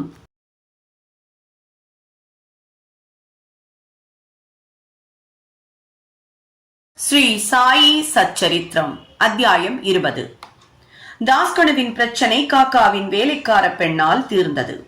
இந்த அத்தியாயத்தில் காகா சாஹிப் தீட்சித்தின் வேலைக்கார பெண்ணால் யங்கனம் தாஸ்கனுவின் பிரச்சனைக்கு விடை காணப்பட்டது என்பதை ஹேமத் பந்த் விவரிக்கிறார். முன்னுரை. சாயி முதலில் அருவமாயிருந்தார். பக்தர்களுக்காக ஒரு ரூபத்தை அவர் புனைந்து கொண்டார். பிரபஞ்சம் என்னும் பெரும் நாடகத்தில் மாயை என்ற நடிகையின் உதவியுடன் அவர் நடிகரின் பாத்திரத்தை ஏற்று நடித்தார்.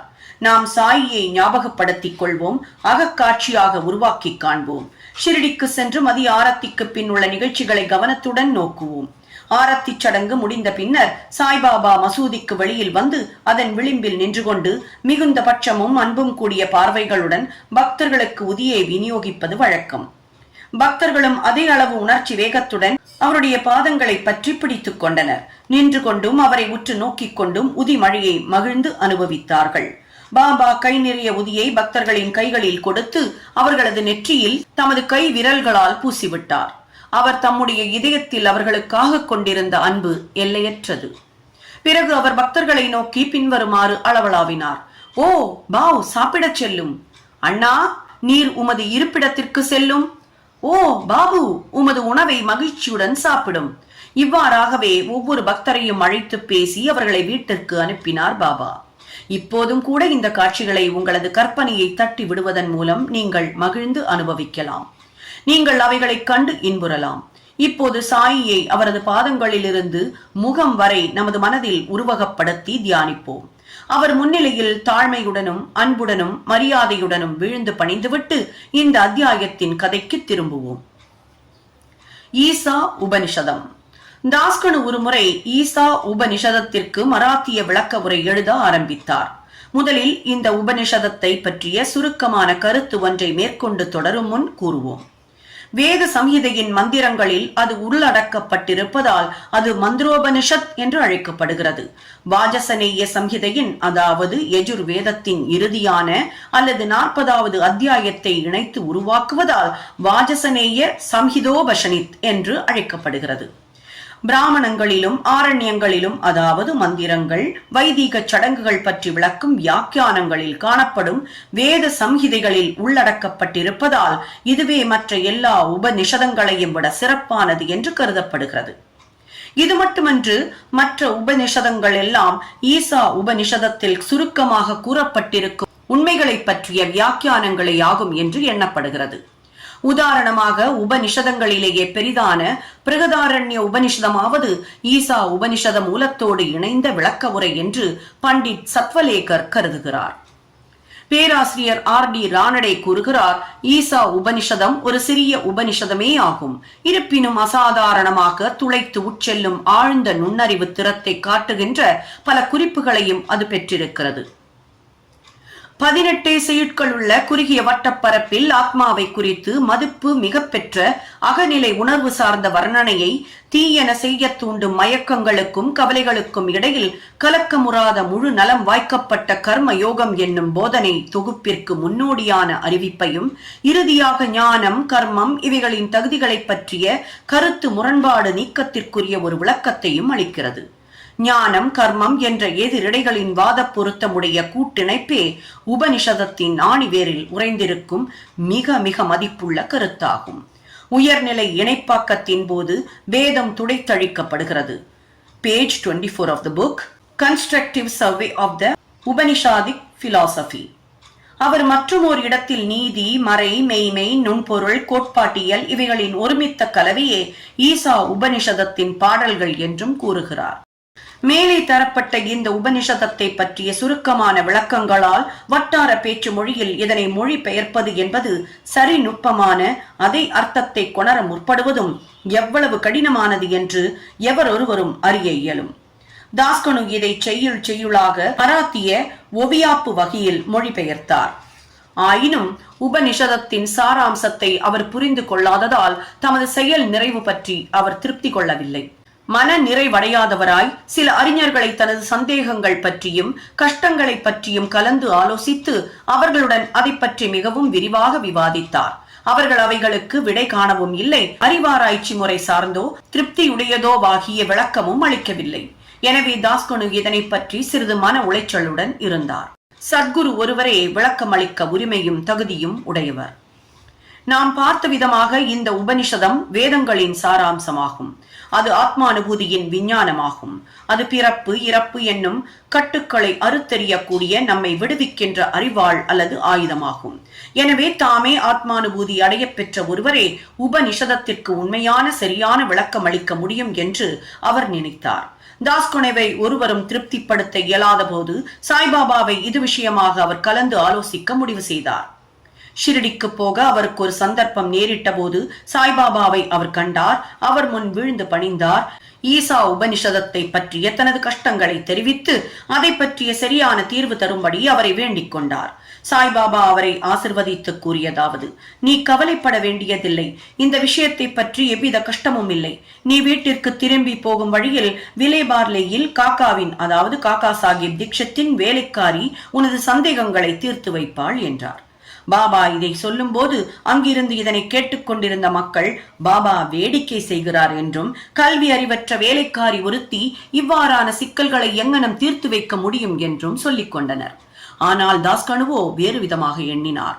பாபா எதை பேசிய போதும் அவை உண்மையில் நிறைவேறிய தீரும். பாபாவின் சொல்லே பிரம்மத்தின் அதாவது ஆண்டவரின் ஆணை பத்திரமாகும் என்பதில் அவர் உறுதியாக இருந்தார். காக்காவின் வேலைக்காரி. பாபாவின் மொழிகளில் முழுமையான நம்பிக்கை கொண்டு ஷிரடியை விட்டு அவர் விலேபார்லேக்கு அதாவது பம்பாயின் புற நகர் பகுதிக்கு வந்து காகா சாஹிப் தீக்ஷித்துடன் தங்கினார். அடுத்த நாள் காலை தாஸ்கனு மகிழ்வாக ஒரு சிறு துயில் கொண்டிருக்கும் போது சிலர் அவர் வழிபாடு செய்து கொண்டிருக்கும் போது என்று கூறியிருக்கின்றனர். ஒரு ஏழை பெண் அழகான பாடல் ஒன்றை இனிமையான குரலில் பாடிக்கொண்டிருந்தாள். பாடலின் உட்பொருளாவது: கருஞ்சிவப்பு கலர் உடை அது எவ்வளவு நன்றாய் இருக்கிறது, அதன் எம்பராய்டரி வேலை எவ்வளவு நேர்த்தியாய் இருக்கிறது, அதன் முந்தானையும் பார்டரும் எவ்வளவு அழகாய் இருக்கிறது என்பதாக. அவரை வெளியே ஈர்க்கும் அந்த அளவிற்கு அந்த பாடலை அவர் விரும்பினார். வெளியே வந்து பார்த்தபோது காகா சாஹேப்பின் வேலைக்காரியான நாமியாவின் சகோதரியான ஒரு சிறுமியால் அது பாடப்பெற்றதை கண்டார். அப்போது அந்த சிறுமி பாத்திரம் கழுவிக் கொண்டிருந்தாள். அவளது மேனியில் கிழிந்த உடை ஒன்றே இருந்தது. அவளது வறுமையான நிலையையும் அவளது களிப்பான உளப்பாங்கையும் கண்டு தாஸ்கனு அவளுக்காக பரிதாபப்பட்டார். அடுத்த நாள் ராவ் பகதூர் எம்பி பிரதான் என்பவர் ஒருவருக்கு ஒரு ஜதை வேஷ்டி கொடுத்த போது அவரை தாஸ்கனு அந்த ஏழை சிறுமிக்கு புதிய உடை வாங்கி அளிக்கும்படி கேட்டுக்கொண்டார். ராவ் பகதூரும் அழகிய பாவாடை தாவணி ஒன்றை வாங்கி வந்து அவளுக்கு அன்பளிப்பாக அளித்தார். பசியால் வாடும் ஒருவனுக்கு அதிர்ஷ்டவசமாக உண்பதற்கு நல்ல விருந்து கிடைக்கப் பெற்றதை போன்றே அவளது களிப்பு கரை காணாது போயிற்று. மறுநாள் புத்தாடையை அவள் அணிந்து கொண்டாள். பெருமகிழ்ச்சியுடனும் கொண்டாட்டத்துடனும் சுற்றி சுற்றி ஓடினாள். சுழன்று நடனம் ஆடினாள். மற்ற சிறுமிகளுடன் புகடி அதாவது கோலாட்டம் விளையாடி அவர்களை எல்லாம் வென்றாள். அதற்கடுத்த நாள் அதை வீட்டில் பெட்டியில் வைத்துவிட்டு தனது பழைய கந்தலையே அணிந்து வந்தாள். ஆனால் முன்தினம் காணப்பெற்ற மாதிரியே அதே அளவு ஆனந்தத்துடன் காணப்பட்டாள். இதை கண்ணுற்ற தாஸ்கனுவின் இரக்க உணர்ச்சி புகழ்ச்சியாக மாறியது. அச்சிறுமி ஏழையானதால் கந்தலையே அணிய வேண்டும். ஆனால் தற்போது அவளிடம் ஒரு புதிய உடை இருக்கிறது. அதை அவள் பத்திரப்படுத்தி இருக்கிறாள். பழைய கந்தலையே உடுத்தியும் எள்ளளவும் துன்பமோ மனச்சோர்வோ இல்லாதபடி அவற்றை அவள் தாங்கிக் கொண்டாள். இவ்வாறாக தமது இன்ப துன்ப உணர்ச்சிகள் எல்லாம் நமது மனதின் பாங்கை பொறுத்தே இருக்கின்றன என்பதை அவர் உணர்ந்தார்.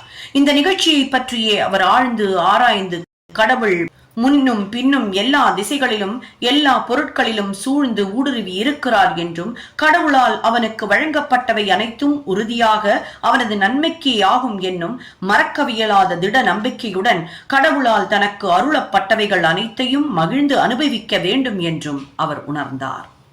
இந்த குறிப்பிட்ட சந்தர்ப்பத்தில் ஏழை சிறுமியின் வறுமை நிலை, அவளது கந்தல் உடை, புதுப்பாவாடை தாவணி, அதை அன்பளிப்பாக கொடுத்தவர், அன்பளிப்பை பெற்றவள், அதனை ஏற்றுக்கொள்ளுதல் எல்லாம் கடவுளின் கூறுகளே. அவரை எல்லாவற்றிலும் ஊடுருவி பறந்திருக்கிறார் என்று தாஸ்கனு உபனிஷத பாடத்தின் நடைமுறை சான்று விளக்கத்தினை இவ்விடத்தில் பெற்றார். எது நேரினும் அது கடவுளின் ஆணையே என்றும் கடைமுடிவாக அது நமக்கு நன்மை அளிக்கும் என்பதால் தமக்குரியதானவைகளிடம் திருப்தி கொள்ளுதல் அவசியம் என்பதாகும். தண்ணீரில்லா போதனை முறை. மேற்கூறிய நிகழ்ச்சியிலிருந்து பாபாவின் வழிகள் தனித்தன்மை வாய்ந்தவை, மற்றவற்றினின்றும் மாறுபாடானவை என்பதை வாசகர்கள் காண்பார்கள். பாபா ஒருபோதும் ஷிரடியை விட்டு சென்றதில்லை. ஆயினும் அவர் சிலரை மச்சந்திரக்கட்டிற்கும் சிலரை கோலாப்பூர் அல்லது ரேலாப்பூருக்கும் சாதனைகள் பயில்வதற்கு அனுப்பினார். சிலருக்கு தமது வழக்கமான ரூபத்தில் தோன்றினார், சிலருக்கு விழிப்பு நிலையிலோ அல்லது கனவிலோ இரவிலோ அன்றி பகலிலோ தோன்றி அவர்களது ஆசைகளை பூர்த்தி செய்தார். தமது அடியவர்களுக்கு பாபா உபதேசிக்க கையாண்ட எல்லா வழிகளையும் விவரிப்பதென்பது இயலாத காரியம். இந்த குறிப்பிட்ட விஷயத்தில் அவர் தாஸ்கனுவை விலேபார்லேக்கு அனுப்பினார். அங்கே வேலைக்காரியின் மூலம் அவரது பிரச்சனையை பாபா தீர்த்து வைத்தார்.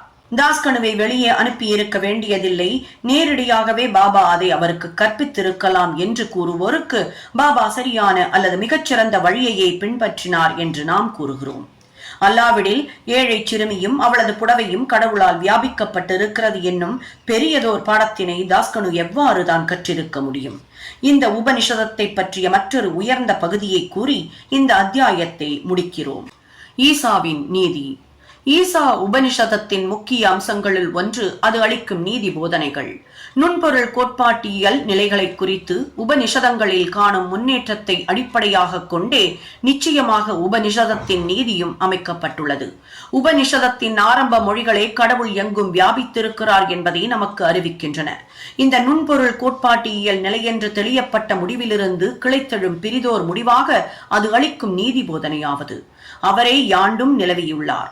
தனக்கு கடவுளால் அருளப்பட்ட யாவையும் நிச்சயமாக நன்மைக்காகவே ஆனது என்னும் உறுதியான நம்பிக்கையில் கடவுள் தனக்கு அருளியவற்றை மகிழ்ந்து அனுபவிக்க வேண்டும் என்பதேயாகும். பிறர் பொருளை கண்டு பேராசைப்படுவதை உபனிஷதம் தடுக்கிறது என்பது இயல்பாகவே தொடர்ந்து அறியப்படுகிறது. யாதாகினும் கடவுளின் ஆணையே என்றும், எனவே அது நமக்கு நன்மை அளிக்கும் என்ற நம்பிக்கையில் நமக்குள்ளவைகளைக் கொண்டு நாம் திருப்தி அடைய வேண்டும் என்று நாம் பொருத்தமாகவே அறிவுறுத்தப்படுகிறோம். மற்றொரு நீதி போதனை யாதெனின், சாஸ்திரங்களில் சிறப்பாக குறிப்பிடப்பட்டிருக்கும் அந்த கர்மங்களை ஆண்டவரது சங்கல்பம் என்று அமைவடக்கத்துடன் ஏற்றுக்கொண்டு அந்த நம்பிக்கை உள்ள மனப்பாங்குடன் மனிதன் தனது வாழ்நாளை எப்போதும் கர்மம் செய்து கொண்டிருப்பதிலேயே கழிக்க வேண்டும் என்பதேயாகும். செயலின்மை என்பது இந்த உபனிஷதத்தின் படி நமது ஆன்மாவை அரிக்கும் புழுவாகும்.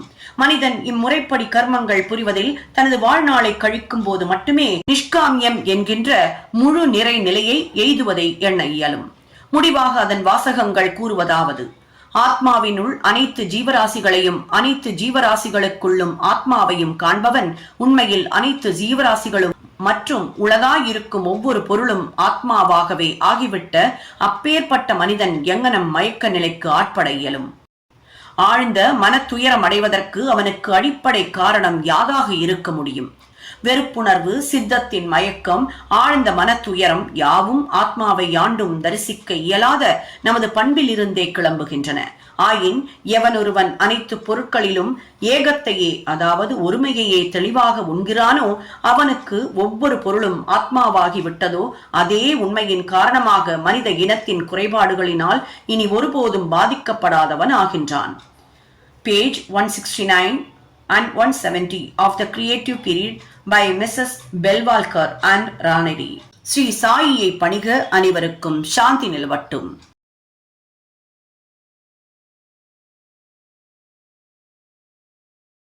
ஸ்ரீ சாயி சச்சரித்திரம். அத்தியாயம் 21. 1. திரு வி எச் டாகூர். 2. அனந்தராவ் பாடன்கர். 3 பண்டரிபுரத்து வக்கீல் ஆகியோரின் கதைகள். இந்த அத்தியாயத்தில் விநாயக் ஹரிச்சந்திர டாகூர், புனேவை சேர்ந்த ஆனந்தராவ் பாடன்கர், பண்டரிபுரத்தை சேர்ந்த ஒரு வக்கீல் ஆகியோரின் கதைகளை ஹேமத் பந்த் விவரிக்கிறார். இந்த கதைகள் எல்லாம் நிறைந்த சுவையானவை. அவைகளை மிகவும் கவனத்துடன் கற்று கிரகித்துக் கொண்டால் வாசகர்களை அது ஆன்மீக பாதைக்கு அழைத்துச் செல்லும் என்பது உறுதி. முன்னுரை. முற்பிறவிகளில் சேகரித்த நல் வினைகள் என்ற ரூபத்தில் உள்ள நமது நல்ல அதிர்ஷ்டமே முனிவர்களின் கூட்டுறவை நாம் பெறுவதற்கு அடிகோலி, அதனால் பயன் எய்தும்படி செய்கின்றது என்பது பொதுவான நியதியாகும். இந்த நியதியின் விளக்கமாக ஹேமத் பந்த் தமது சொந்த நிகழ்ச்சியை எடுத்து காண்பிக்கிறார். பம்பாயின் புறநகர் பகுதியான பாந்த்ராவில் பல ஆண்டுகளாக அவர் ஒரு ரெசிடென்ட் மேஜிஸ்ட்ரேட்டராக இருந்தார். பீர் மௌலானா என்னும் பெயருடைய புகழ்பெற்ற முகமதிய முனிவர் ஒருவர் அங்கு வசித்து வந்தார். பல இந்துக்கள், பார்சியர்கள் மற்றும் பல மதத்தினரும் அவரிடம் சென்று தரிசனம் பெறுவது வழக்கம். இனூஸ் என்ற பெயர் கொண்ட அவருடைய முஜாவர், அதாவது பூசாரி, இரவும் பகலும் பல முறை அவரை சென்று தரிசிக்கும்படி ஹேமத் பந்தை வற்புறுத்தி வந்தார். ஆனால் என்ன காரணத்தினாலோ அவரால் பீர் மௌலானாவை தரிசிக்க முடியவில்லை. பல ஆண்டுகளுக்கு பிறகு அவருடைய முறை வந்தது. ஷிரடிக்கு அவர் அழைக்கப்பட்டார். அவர் அங்கேயே சாய்பாபாவின் தர்பாரில் நிரந்தரமாக சேர்க்கப்பட்டார். துரதிர்ஷ்டம் உள்ளவர்கள் முனிவர்களின் இந்த தொடர்பை பெறுவதில்லை. அதிர்ஷ்டசாலிகள் மட்டுமே அதை பெறுகிறார்கள். முனிவர்களின் நிறுவனங்கள். நினைவுக்கும் எட்டாத பழங்காலத்திலிருந்து இந்த உலகில் முனிவர்களுடைய நிறுவனங்கள், அதாவது ஆசிரமங்கள் இருந்து வந்திருக்கின்றன. வெவ்வேறு முனிவர்கள் வெவ்வேறு இடங்களில் தம்மை தாம் தோற்றுவித்துக் கொண்டு, அதாவது அவதரித்து, தங்களுக்காக ஒதுக்கப்பட்ட பணி திட்டங்களை நிறைவேற்றுகிறார்கள். வெவ்வேறு இடங்களில் செயலாற்றிய போதும் அவர்கள் அனைவரும் ஒருவரேயாவர். அனைத்தும் வல்ல பரம்பொருள் என்கின்ற பொதுவான ஆணை உரிமையின் கீழ் அவர்கள் அனைவரும் ஒத்தியைவுடன் செயல்படுகிறார்கள். அவர்கள் ஒவ்வொருவருக்கும் மற்றவர்கள் தத்தம் இடங்களில் என்ன செய்து கொண்டிருக்கிறார்கள் என்பது மிக நன்றாகவே தெரியும். தேவை ஏற்படும் போது பிரிதொருவரின் வேலையை நிறைவு செய்கிறார்கள். இதை விளக்கும் ஒரு நிகழ்ச்சி கீழே தரப்பட்டுள்ளது. திரு டாகூர் VH டாகூர் BA என்பவர் வருவாய்த்துறை அலுவலகத்தில் ஒரு குமாஸ்தா. அவர் ஒரு முறை ஒரு சர்வே கோஷ்டியுடன் பெல்காமுக்கு, அதாவது தெற்கு மகாராஷ்டிரம் அருகில் உள்ள வட்காவனுக்கு வந்தார். அங்கு அவர் கன்னட முனிவர் ஒருவரை, அதாவது அப்பா, கண்டு அவர் முன் வணக்கம் செலுத்தினார். நிச்சலதாசின் விசார சாகரம் என்ற நூலின், அதாவது வேதாந்தத்தை பற்றிய இயன் மதிப்பார்ந்த இலக்கிய படைப்பு ஒரு பகுதியை அவையோரின் முன் எடுத்து விளக்கிக் கொண்டிருந்தார். டாகூர் புறப்படுவதற்காக முனிவரிடம் விடைபெறும் போது அவர், இந்த புத்தகத்தை கற்க வேண்டும், நீ அங்கனம் செய்வாயாகில் உனது விருப்பங்கள் நிறைவேற்றப்படும். எதிர்காலத்தில் உனது அலுவலக கடமைகளின் நிமித்தமாக நீ வடக்கே செல்லும் போது உனது நல்ல அதிர்ஷ்டத்தினால் ஒரு பெரிய முனிவரை காண்பாய். அவர் உனக்கு எதிர்காலத்திற்கு உரிய வழியை காண்பிப்பார். உனது மனதிற்கு ஓய்வு கொடுத்து உன்னை மகிழச் செய்வார் என்று கூறினார். பின்னர் அவர் ஜுன்னருக்கு மாற்றப்பட்டார். நானேகாட் என்ற நானே மலைத்தொடரை அவர் கடந்து செல்ல வேண்டியதாய் இருந்தது. மலைத்தொடர் மிகவும் செங்குத்தானதாகவும் கடப்பதற்கு இயலாததாயும் இருந்தது. அதனை கடக்க ஒரு எருமை மாட்டை தவிர வேறு எந்த போக்குவரத்து வசதியும் இல்லை. எனவே மலைத்தொடரின் மீது செல்வதற்கு அவர் எருமையின் மீது சவாரி செய்ய வேண்டியதாயிற்று. அது அவரை மிகுந்த அசௌகரியத்திற்கும் வலிக்கும் உட்படுத்தியது. பின்னர் அவர் கல்யாணுக்கு உயர்ந்த பதவியில் மாற்றப்பட்டார். அங்கு அவருக்கு நானா சாஹிப் சாந்தோர்கரின் பழக்கம் ஏற்பட்டது. சாய்பாபாவை பற்றி அவரிடமிருந்து நிரம்ப கேள்விப்பட்டிருந்தார். அவரை பார்க்க விரும்பினார். அடுத்த நாள் நானா சாஹிப் ஷிரடிக்கு செல்வதாக இருந்தார். போகும்போது டாகூரையும் தன்னுடன் கூட வரும்படி அழைத்தார். டாகூரால் அவருடன் செல்ல இயலவில்லை. ஏனெனில் ஒரு சிவில் வழக்கு விஷயமாக அவர் தானே சிவில் கோர்ட்டில் ஆஜராக வேண்டி இருந்தது. எனவே நானா சாஹிப் தனியாக சென்றார். டாகூர் தானேவிற்கு சென்றார். ஆனால் அங்கு விசாரணை ஒத்தி போடப்பட்டது. பின்னர் அவர் தாம் நானா சாஹிப்புடன் செல்லாததற்கு பச்சாதாபப்பட்டார். எனினும் அவர் ஷிரடிக்கு சென்றார். அங்கு சென்ற போது அதற்கு முதல் தினமே நானா சாஹிப் ஷிரடியை விட்டு சென்று விட்டதாக அறிந்தார். அந்த இடத்தில் சந்தித்த அவருடைய மற்ற நண்பர்கள் அவரை பாபாவிடம் அழைத்துச் சென்றார்கள். அவர் பாபாவை தரிசித்து அவருடைய பாதங்களில் விழுந்து வணங்கினார். அளவு கடந்த மகிழ்ச்சி அடைந்தார். அவர் கண்களில் ஆனந்த கண்ணீர் பொங்கியது. அவர் உடம்பு புல்லரித்தது. சிறிது நேரத்திற்கு பின்னர் எங்கும் நிறை பேரறிவாளராகிய பாபா அவரை நோக்கி, இவ்விடத்தினுடைய வழியானது கன்னட தேச முனிவரான அப்பாவின் உபதேசங்களை போன்றோ நானேகாட்டின் எருமை சவாரியை போன்றோ அவ்வளவு எளிதானதன்று. இவ்வாத்மீக வழியில் அது மிகவும் கடினமானதாகையால் நீர் உமது மிகச்சிறந்த முயற்சியை கைக்கொள்ளுதல் அவசியமாகும் என்றார். தாம் மட்டுமே அறிந்த இத்தகைய உட்கருத்து வளஞ்செறிந்த அடையாளங்களையும் சொற்களையும் கேட்டு டாகூர் ஆனந்த களிப்பில் மூழ்கினார். கன்னட தேச முனிவரின் மொழிகள் உண்மையானதை தெரிந்து கொண்டார். பின்னர் அவர் தனது இரு கரங்களையும் கூப்பி வணங்கி தன் சென்னியை பாபாவின் பாதங்களில் வைத்து தாம் ஏற்றுக்கொள்ளப்பட்டு ஆசிர்வதிக்கப்பட வேண்டும் என்று வேண்டினார். பின்னர் பாபா கூறினார், அப்பா, உன்னிடம் சொன்னது சரியானதே. ஆனால் இவைகள் பயிலப்பட்டு வாழ்க்கையில் கடைபிடிக்கப்பட வேண்டும். வெறும் கல்வியினால் பயனேதும் இல்லை. நீங்கள் சிந்தித்து கற்றபடி நெறியில் நிற்றல் வேண்டும். இல்லாவிடில் அவைகளால் ஒரு பலனும் இல்லை. குருவின் அனுகிரகம் இன்றியும் ஆத்மானுபூதி இன்றியும் உள்ள வெறும் ஏட்டுப்படிப்பால் பயனில்லை. விசார சாகரம் என்ற நூலின் கோட்பாட்டியல் பகுதி டாகூரினால் படிக்கப்பட்டு வந்தது. ஆனால் ஷிரடியில் அவருக்கு நடைமுறையிலான வழி காண்பிக்கப்பட்டது. பின்னால் கொடுக்கப்பட்ட மற்றொரு நிகழ்ச்சியும் இந்த உண்மையை இன்னும் அதிக வன்மையுடன் வெளிக்கொணர்கிறது. அனந்தராவ் பாடன்கர். புனேவை சேர்ந்த அனந்தராவ் பாடன்கர் என்னும் பெருந்தகை ஒருவர் பாபாவை காண விரும்பினார். அவர் ஷிரடிக்கு வந்து பாபாவின் தரிசனத்தை பெற்றார். அவரது கண்களில் ஆவல் நிறைவேறின. அவர் மிகவும் ஆனந்தம் அடைந்தார். பாபாவின் பாதங்களில் விழுந்து உரிய வழிபாட்டை நிகழ்த்திய பின்பு பாபாவிடம், நான் ஏராளமாக படித்திருக்கிறேன். வேதங்கள், வேதாந்தங்கள், உபனிஷதங்கள் இவைகளை பயின்றும் புராணங்களை கேட்டும் இருக்கிறேன். என்றாலும் எனக்கு மன அமைதி ஏற்படவில்லை என்றார். எனவே எனது கல்வி அறிவியாவும் பயனற்றவை என நினைக்கிறேன். எளிய ஒன்றும் அறியாத பக்தி உள்ள மக்கள் என்னை விட சிறந்தவர்கள். மனம் அடங்கினாலன்றி எந்த நூலறிவும் பயனில்லை. தங்கள் திருநோக்கிலும் விளையாட்டான மொழிகளாலும் தாங்கள் எளிதாக எவ்வளவோ மக்களுக்கு மனசாந்தி வழங்கியிருக்கிறீர்கள் என்று நான் பலரிடம் இருந்து கேட்டிருக்கிறேன். எனவே நான் இங்கு வந்திருக்கிறேன். தயவு செய்து என் மேல் இரக்கம் காண்பித்து என்னை ஆசிர்வதியுங்கள் என்று கூறினார். இதற்கு பாபா அவருக்கு ஒரு உருவக கதை சொன்னார். 9 லத்தி உருண்டைகளின் கதை, அதாவது நவவித பக்தி. ஒருமுறை ஒரு வணிகன் இந்த இடம் வந்தான். அவன் முன்னால் ஒரு குதிரை லத்தி சாணம் இட்டது. 9 உருண்டை லத்திகள். வணிகன் மனமார்ந்த அக்கறையுடன் தனது வேட்டியின் முனையை விரித்து அந்த 9 உருண்டைகளையும் அதில் சேகரித்தான். அதன் மூலம் அவன் மன ஒருமைப்பாட்டை, அதாவது மன அமைதியை அடைந்தான். பாடன்கருக்கு இந்த கதையின் உட்பொருள் விளங்கவில்லை. எனவே அவர் கணேஷ் தாமோதர் என்ற தாதா கேல்கரிடம், பாபா இதன் மூலம் என்ன சொல்ல வருகிறார் என்று கேட்டார். அவர், எனக்கும் பாபா பொருள் கொள்வது அல்லது சொல்லுவது அனைத்தும் தெரியாது என்றாலும் அவருடைய தெய்வீக அக தூண்டுதலால் நான் தெரிந்து கொண்டதை கூறுகிறேன். குதிரையை கடவுளின் அருள். வெளிப்பட்ட 9 உருண்டைகள் பக்தியின் ரூபங்கள் அல்லது வகைகள். அவையாவன: சிரவணம் கேட்டல், கீர்த்தனை வேண்டுதல், ஸ்மரணம் நினைவுறுத்திக் கொள்ளுதல், பாத சேவனம் பாதங்களை தஞ்சமடைதல், அர்ச்சனை பூஜை, நமஸ்காரம் வணங்குதல், தாசியா சேவை, சக்கியத்வா நட்பு, ஆத்ம நிவேதனம் தன்னையே இறைவனுக்கு சமர்ப்பித்தல். இவைகள் பக்தியின் 9 விதங்கள். இவைகளில் ஏதாகிலும் நம்பிக்கையுடன் பின்பற்றப்பட்டால் பரமாத்மாவாகிய ஹரி மகிழ்வைது பக்தனின் வீட்டில் தாமே வெளிப்படுவார். எல்லா சாதனைகளும், அதாவது ஜபம், தபம், யோக பயிற்சி, வேத பாராயணம், அவைகளின் வியாக்கியான பேச்சு ஆகியவை யாவும் பக்தியுடன் சேர்ந்திருந்தாலன்றி முழுவதுமாக பயனற்றவையே ஆகும். வேத ஞானம் அல்லது பெரும் ஞானி என்ற புகழ், வெறும் சம்பிரதாயமான பஜனை இவற்றால் பயனில்லை. அன்பான பக்தியே தேவைப்படுவதாகும். வணிகனைப் போன்றோ அல்லது உண்மையை தேடும் ஒருவனைப் போன்றோ உங்களை கருதிக் கொள்ளுங்கள். 9 வகை பக்தியை விளைவிப்பதில் அல்லது சேகரிப்பதில் அவன் கொண்டதை போன்ற கவலையுடனும் ஆர்வத்துடனும் இருங்கள். அப்போது நீங்கள் நிலையுறுதியையும் மனசாந்தியையும் பெறுவீர்கள். அடுத்த நாள் பாடன்கர் பாபாவை வணங்க சென்ற போது பாபா அவரை 9 லத்தி உருண்டைகளையும் சேகரித்தீரா என கேட்டார். அதற்கு அவர் தான் ஒரு எளியவனாயிருப்பதால் பாபா அவருக்கு முதலில் அருள் செய்ய வேண்டும் என்றும் பின்னர் அவைகளை எளிதாக சேர்க்கலாம் என்றும் தெரிவித்தார். அதன் பின் பாபா அவரை ஆசிர்வதித்து அவர் மன அமைதியையும் நன்மையையும் அடைவார் என்று கூறி ஆறுதல் அளித்தார். இதை கேட்டு பாடன்கர் அளவு கடந்த இன்பமும் மகிழ்ச்சியும் அடைந்தார். பண்டரிபுரத்து வக்கீல். பாபாவின் எங்கும் நிறை பேரறிவையும் மக்களை திருத்துவதையும் சரியான பாதையில் அவர்களை நெறிப்படுத்துவதையும் காட்டும் சிறுகதை ஒன்றினை கூறி இந்த அத்தியாயத்தை முடிப்போம்.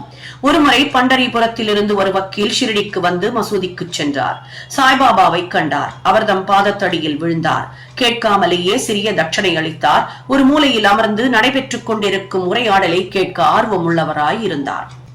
பின்னர் பாபா தமது முகத்தை அவர் பக்கம் திருப்பி, மக்கள் தாம் எவ்வளவு வஞ்சனை உடையவர்களாக இருக்கிறார்கள். அவர்கள் பாதங்களில் விழுகிறார்கள், தட்சணை அளிக்கிறார்கள், ஆனால் அந்தரங்கமாக காணாவிடத்தில் திட்டுகிறார்கள். இது அற்புதமாக இல்லையா என்று கூறினார். இக்குல்லாய் அதாவது குறிப்பு வக்கீலுக்கு பொருத்தமாக இருந்தது. ஒருவருக்கும் இந்த குறிப்பு விளங்கவில்லை. வக்கீல் இதை கிரகித்தார். ஆனால் அவர் அமைதியாய் இருந்தார். அவர் வாதாவிற்கு திரும்பிய போது வக்கீல் காகா சாஹேப் தீட்சித்திடம் சொன்னதாவது: பாபா குறிப்பிட்டது சரி, நுட்பமாக உண்மையே ஆகும். இக்கணை என்மேலேயே எய்யப்பட்டது. அதாவது மற்றவர்களை திட்டுவதிலோ அவதூறு பேசுவதிலோ நான் மனம் போன போக்கில் போகக்கூடாது என்ற எனக்குரிய குறிப்பே ஆகும். பண்டரிபுரத்தின் முன்சீஃபு அல்லது சப் ஜட்ஜ் நூல்கர் தமது உடல் நல முன்னேற்றத்தை முன்னிட்டு இந்த இடம் வந்து தங்கியிருந்த போது பண்டரிபுரத்தின் பார் ரூமில், அதாவது வக்கீல்கள் அறையில், இந்த விஷயத்தை பற்றி விவாதம், அதாவது மற்ற பார் அறைகளில் நடப்பதை போன்று நடந்தது. துன்புற்று வந்த நோய்கள் எல்லாம் சாய்பாபாவின் பின்னால் போவதால் மட்டுமே மருந்துகள் இன்றி குணப்படுத்தப்படும் வாய்ப்பு சிறிதேனும் உள்ளதா என்றும், சப்ஜெக்டை போன்ற படித்தவர்கள் இதை போன்ற முறைகளை அனுசரிப்பது சரியா என்றும் கேட்கப்பட்டது, சொல்லப்பட்டது, விவாதிக்கப்பட்டது. அதாவது மறைமுகமாக சாய்பாபா அவதூறு பேசப்பட்டார் அல்லது குறை கூறப்பட்டார். நானும் இந்த விஷயத்தில் கொஞ்சம் பங்கு கொண்டேன். இப்போது சாய்பாபா எனது ஒழுங்கினத்தை எடுத்து காட்டினார்.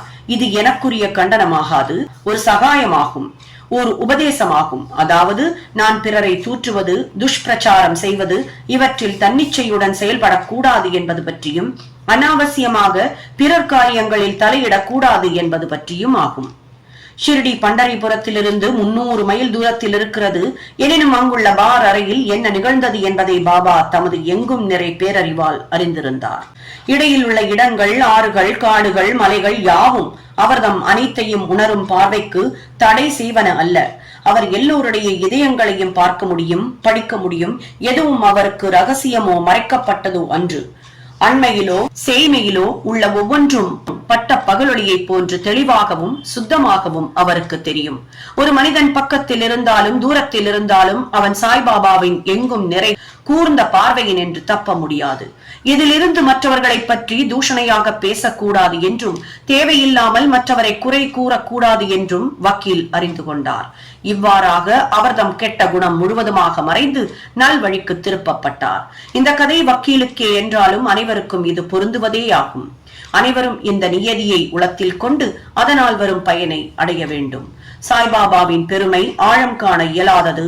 அவ்வாறே அவர்தம் அற்புதமான லீலைகளும் ஆகும்.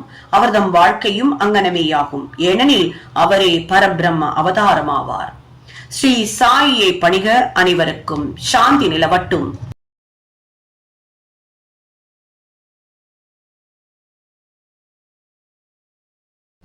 ஸ்ரீ சாயி சச்சரித்திரம் அத்தியாயம் 22. பாம்பு கடியிலிருந்து மீட்புதவி. 1. பாலா சாஹிப் மிரிகர். 2. பாபு சாஹிப் பூட்டி.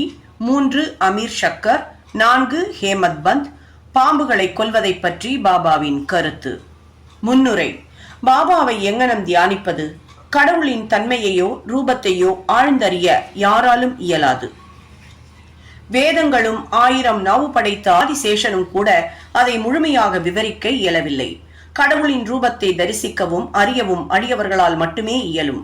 ஏனெனில் அவர்தம் பாதங்கள் மட்டுமே அவர்களுடைய மகிழ்ச்சிக்குரிய ஒரே வழி என்பதை அவர்கள் அறிவார்கள். வாழ்க்கையின் உச்ச உயர் லட்சியத்தை அடைய அவர்தம் பாதங்களை தியானிப்பதை தவிர அவர்களுக்கு வேறெவ்வித வழியும் தெரியாது. ஹேமத் பந்த் தியானத்திற்கும் பக்திக்கும் ஒரு எளிய வழியை பின்வருமாறு தெரியப்படுத்துகிறார். ஒவ்வொரு மாதமும் தேய்பிறையின் 15 நாட்கள் சிறிது சிறிதாக கழிவுறுவதைப் போன்றே சந்திரனது ஒளியும் அதே நுட்ப அளவில் தேய்வடைகிறது. அமாவாசை அன்று நாம் சந்திரனையே பார்க்க முடிவதில்லை, அதனது ஒளியையும் பெறுவது இல்லை. எனவே வளர்பிறை நாட்கள் தொடங்கும் போது மக்கள் சந்திரனை காண்பதில் மிகவும் ஆவலாக இருக்கிறார்கள். முதல் நாள் அது தெரிவதில்லை, 2ஆம் நாளும் கூட அது தெளிவாக தெரிவதில்லை. பின்னர் மரத்தின் 2 கிளைகளுக்கு நடுவில் உள்ள திறப்பிலிருந்து அந்த சந்திரனை பார்க்கும்படி மக்கள் கேட்கப்படுகிறார்கள். அவர்களும் ஆர்வத்துடன் ஒரே கவனத்துடனும் நோக்கும் போது தூரத்தில் உள்ள அந்த இளம் பிறை அவர்களின் காட்சி எல்லைக்கு எட்டுவதை அவர்கள் பேருவகையுடன் காண்கிறார்கள். இந்த வழிக்குறிப்பை தொடர்ந்தே நாம் பாபாவின் ஒளியை காண முயலுவோம். பாபாவின் தோற்ற அமைப்பை காணுங்கள். அது எவ்வளவு அருமையாக இருக்கிறது. அவர் அட்டணங்கால் இட்டு அமர்ந்திருக்கிறார். வலது கால் இடது முழங்கால் மேலும், இடது கையின் விரல்கள் வலது பாதத்திலும் படரப்பட்டு இருக்கின்றன. வலது கால் பெரு விரலில் அவர் தம் 2 கை விரல்கள், ஆள்காட்டி விரலும் நடுவிரலும் படர்ந்திருக்கின்றன. இந்த தோற்ற அமைப்பால் பாபா குறிப்பிடுவதாக தோன்றுவதாவது: நீ எனது ஒளியை காண விரும்பினால் அகங்காரமற்றவனாகவும் மிக மிக பணிவுடனும் இருப்பாயாக. எனது கால் பெருவிரலை 2 கிளைகள் வழியாக தியானிப்பாயாக, அதாவது சுட்டு விரல், நடுவிரல் ஆகியவற்றுக்கிடையே. அதன் பின் நீ எனது ஒளியை காண இயலும். இதுவே பக்தியை அடைய மிக மிக எளிய வழியாகும். சில கணங்கள் நாம் பாபாவின் வாழ்க்கையை நோக்குவோம். பாபாவின் வாசத்தால் ஷிரடி ஒரு புண்ணிய கஷேத்திரமாக மாறியது. எல்லா திசைகளிலிருந்தும் மக்கள் அங்கே கூட தொடங்கினார்கள். ஏழைகளும் பணக்காரர்களும் ஒன்றுக்கு மேலிட்ட பல வகைகளால் ஏதோ ஒரு ரூபத்தில் நன்மை அடைய தொடங்கினார்கள். பாபாவின் எல்லையற்ற அன்பையும் அவரின் வியத்தகு இயற்கையான ஞானத்தையும் அவரின் சர்வ வியாபகத்தன்மையையும் யாரே விவரிக்க இயலும்? இவைகளுள் ஒன்றையோ அல்லது அனைத்தையுமோ யார் அனுபவிக்க வல்லவரோ அவர்கள் ஆசிர்வதிக்கப்பட்டவர்கள். சில நேரங்களில் பாபா நீண்ட நேரம் மௌனம் அனுஷ்டித்தார். அது ஒரு வகையில் பிரம்மத்தை பற்றிய அவரின் நீண்ட விளக்கமாகும். மற்ற சில நேரங்களில் தமது அடியவர்களால் சூழப்பட்டு உணர்ச்சிகளின் திரள், ஆனந்தம் இவைகளின் அவதாரமாக தோன்றினார். சில நேரங்களில் அவர் உருவக கதைகளால் பேசினார். மற்ற சில நேரங்களில் தமாஷுக்கும் நகைச்சுவைக்கும் அதிக இடம் கொடுத்தார். சில நேரங்களில் அவர் முழுவதும் ஐயமின்றியும் சில நேரங்களில் சீற்றம் கொண்டவர் போலும் தோன்றினார். சில சமயங்களில் தமது நீதியை இரத்தின சுருக்கமாக சொன்னார். வேறு சில சந்தர்ப்பங்களில் அதை பற்றி நெடிய விவாதம் செய்தார். பல சமயங்களில் அவர் மிகவும் வெளிப்படையாக இருந்தார். இவ்வாறாக அவர் பலருக்கும் வெவ்வேறு விதமான செயல்துறை கட்டளைகளை அவர்களின் தேவைகளுக்கேற்ப அளித்தார். எனவே அவர் வாழ்க்கையானது அறிவால் அறிந்து கொள்ள இயலாதது, நமது மனதின் எல்லைக்கு அப்பாற்பட்டது, நமது புத்தி சாதுரியத்தையும் மொழிகளையும் கடந்தது. அவரது முகத்தை பார்க்க, அவருடன் பேச, அவரது லீலைகளை கேட்க இருக்கும் நமது பேரார்வமானது திருப்தி செய்யப்படவே இல்லை என்றாலும் நாம் மகிழ்ச்சியால் நிரம்பி வழிகிறோம். மழையின் துளிகளை நாம் எண்ணிவிடலாம், காற்றை தோல் பையினுள் அடைத்து விடலாம். ஆனால் அவரது லீலைகளை யாரே அளக்க முடியும்? அவைகளில் ஒரு பண்பு கூற்றினை பற்றி இங்கே நாம் கூறுவோம்.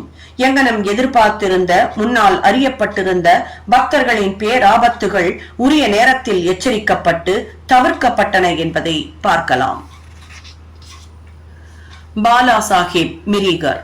கோபர்காவனின் மம்லதாரான பாலா சாஹிப் மிரிகர், அதாவது சர்தார் காகா சாஹிப் மிரிகர் என்பவரின் மகன், சிதலிக்கு சுற்றுப்பயணமாக சென்று கொண்டிருந்தார்.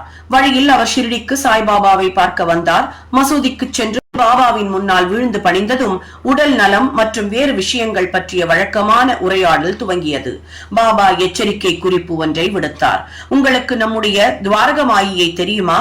பாலா சாஹேபுக்கு இது புரியாததால் அவர் அமைதியாயிருந்தார். பாபா தொடர்ந்து, நீங்கள் அமர்ந்து கொண்டிருக்கும் இதுவே நமது துவாரகமாயி. தனது மடியில் அமரும் குழந்தைகளின் எல்லா ஆபத்துகளையும் கவலைகளையும் அவள் தடுத்து விலக்குவாள்.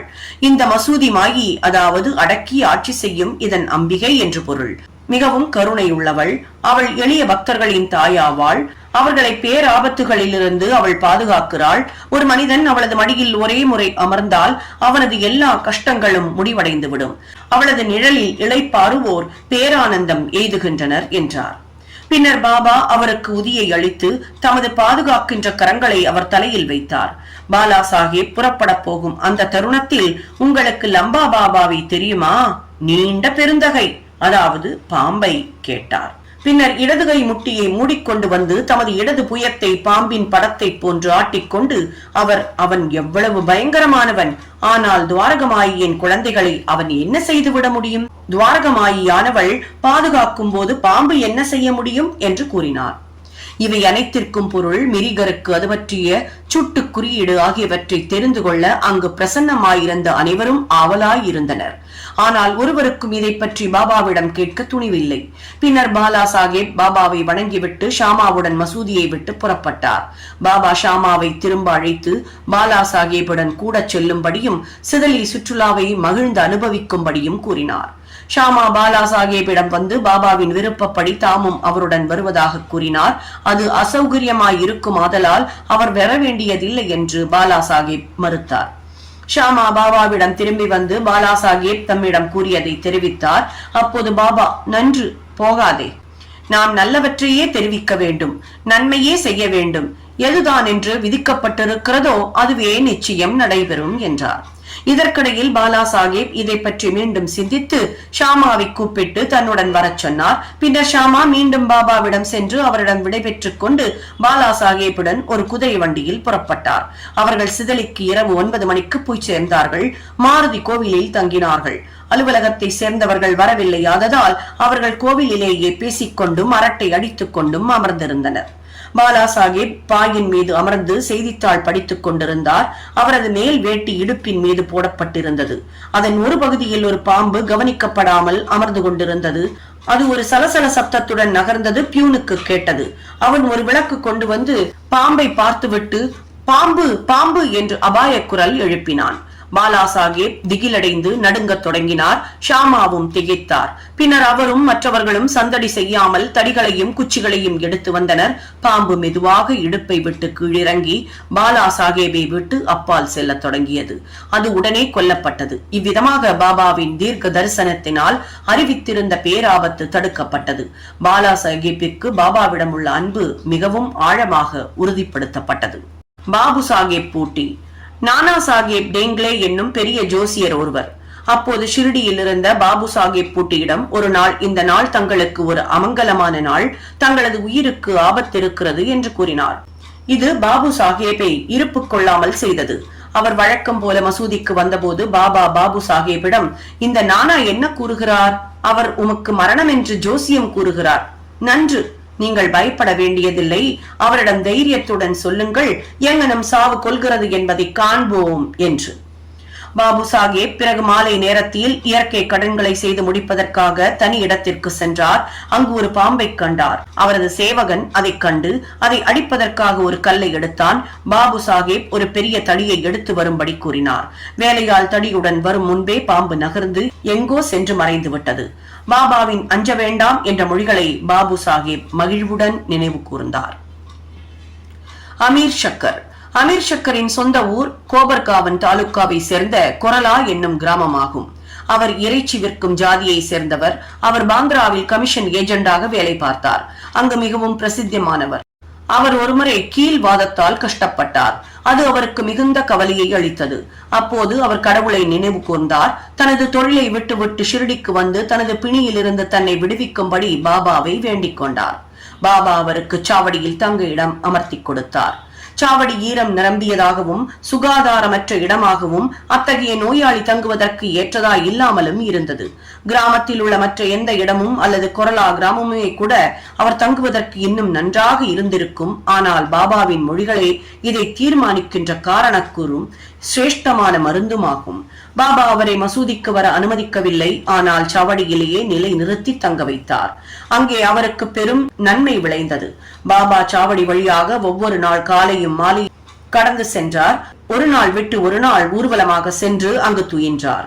எனவே அமீர் பாபாவின் தொடர்பை மிகவும் எளிதாக அடுத்தடுத்து பெற்றார். அமீர் அங்கு 9 மாதங்கள் முழுமையாக தங்கியிருந்தார். பின்னர் எப்படியோ அந்த இடத்தில் அவருக்கு வெறுப்பு ஏற்பட்டது. எனவே ஒரு நாள் ஒருவரும் அறியாமல் அந்த இடத்தை விட்டு அகன்றார்.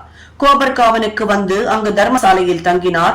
அப்போது முதுமையான இறந்து கொண்டிருக்கும் பக்கீர் ஒருவர் அவரிடம் தண்ணீர் கேட்டார்.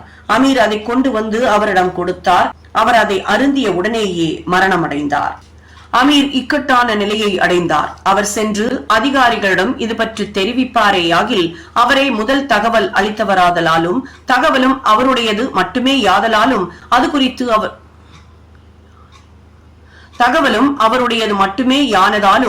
குறித்து அவர் சிறிதளவாவது அறிந்திருப்பதனாலும் அவரே மரணத்திற்கு பொறுப்பாக்கப்படுவார் என்று நினைத்தார். பாபாவிடம் விடை பெற்றுக் கொள்ளாமல் ஷிரடியை விட்டு வந்ததை பற்றி தமது செய்கைக்காக அவர் நனி இறங்கி பாபாவை வேண்டிக் கொண்டார். அவர் பின்னர் ஷிரடிக்கு திரும்ப தீர்மானித்தார்.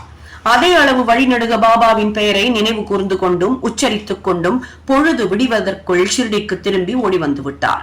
கவலையிலிருந்து விடுபட்டவரானார். பாபாவின் பரிபூர்ண விருப்பத்திற்கும் ஆணைகளுக்கும் இணங்க சாவடியிலேயே தங்கியிருந்தார். குணப்படுத்தவும் பட்டார்.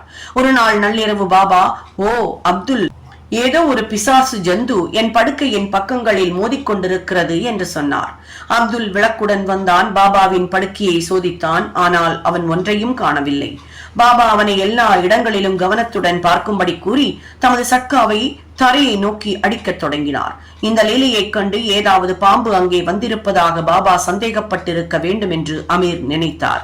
நீண்ட நாள் பழக்கத்தின் காரணமாக பாபாவின் மொழிகளுக்கும் செயல்களுக்கும் அமீர் பொருள் தெரிந்து கொள்ள வல்லவராயிருந்தார். பாபா அமீரின் மெத்தைக்கு அருகில் ஏதோ அசைந்து கொண்டிருப்பதை பார்த்தார். அப்துல்லை விளக்கை கொணரும்படி சொன்னார். அவன் அதை கொணர்ந்ததும் அங்கு ஒரு பாம்பு தன் தலையை மேலும் கீழும் அசைத்துக் கொண்டு சுருட்டி கொண்டு கிடப்பதை கண்டான்.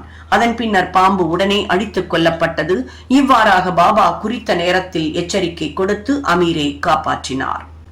ஹேமத் பந்த், தேளும் பாம்பும். பாபாவின் பரிந்துரையின் பேரில் காகா சாஹிப் தீக்ஷித் தினந்தோறும் ஏக்நாத் மகராஜின் 2 நூல்களை பாராயணம் செய்து வந்தார். அதாவது பாகவதமும் பாவார்த்த ராமாயணமும் ஆகும். அவைகள் பாராயணம் செய்யப்படும் போது கேட்டுக்கொண்டிருந்த நல்லதிஷ்டம் பெற்ற மக்களில் ஹேமத் பந்தும் ஒருவராவார்.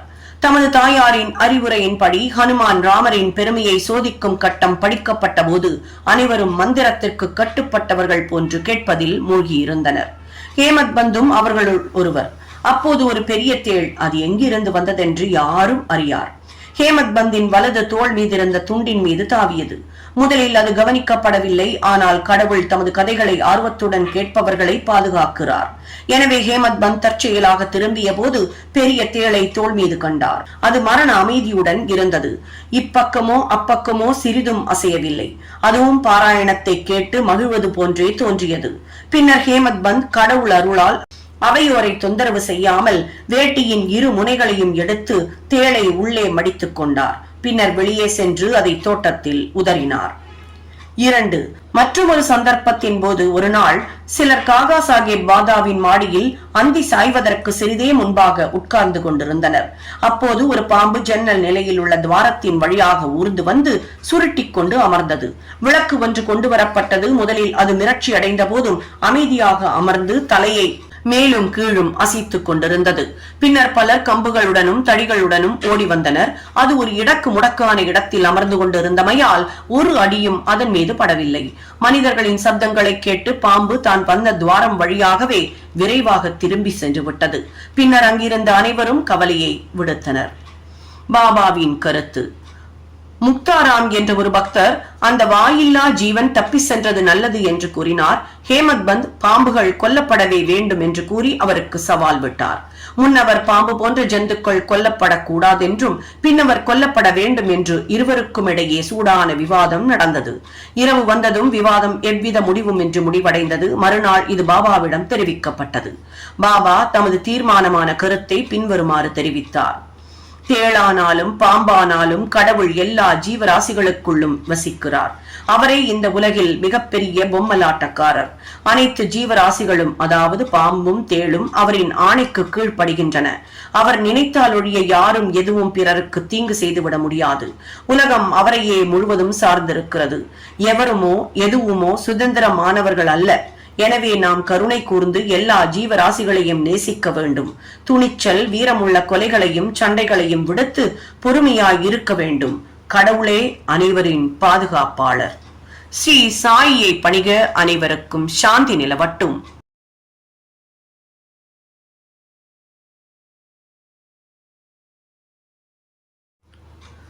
ஸ்ரீ சாயி சச்சரித்திரம்.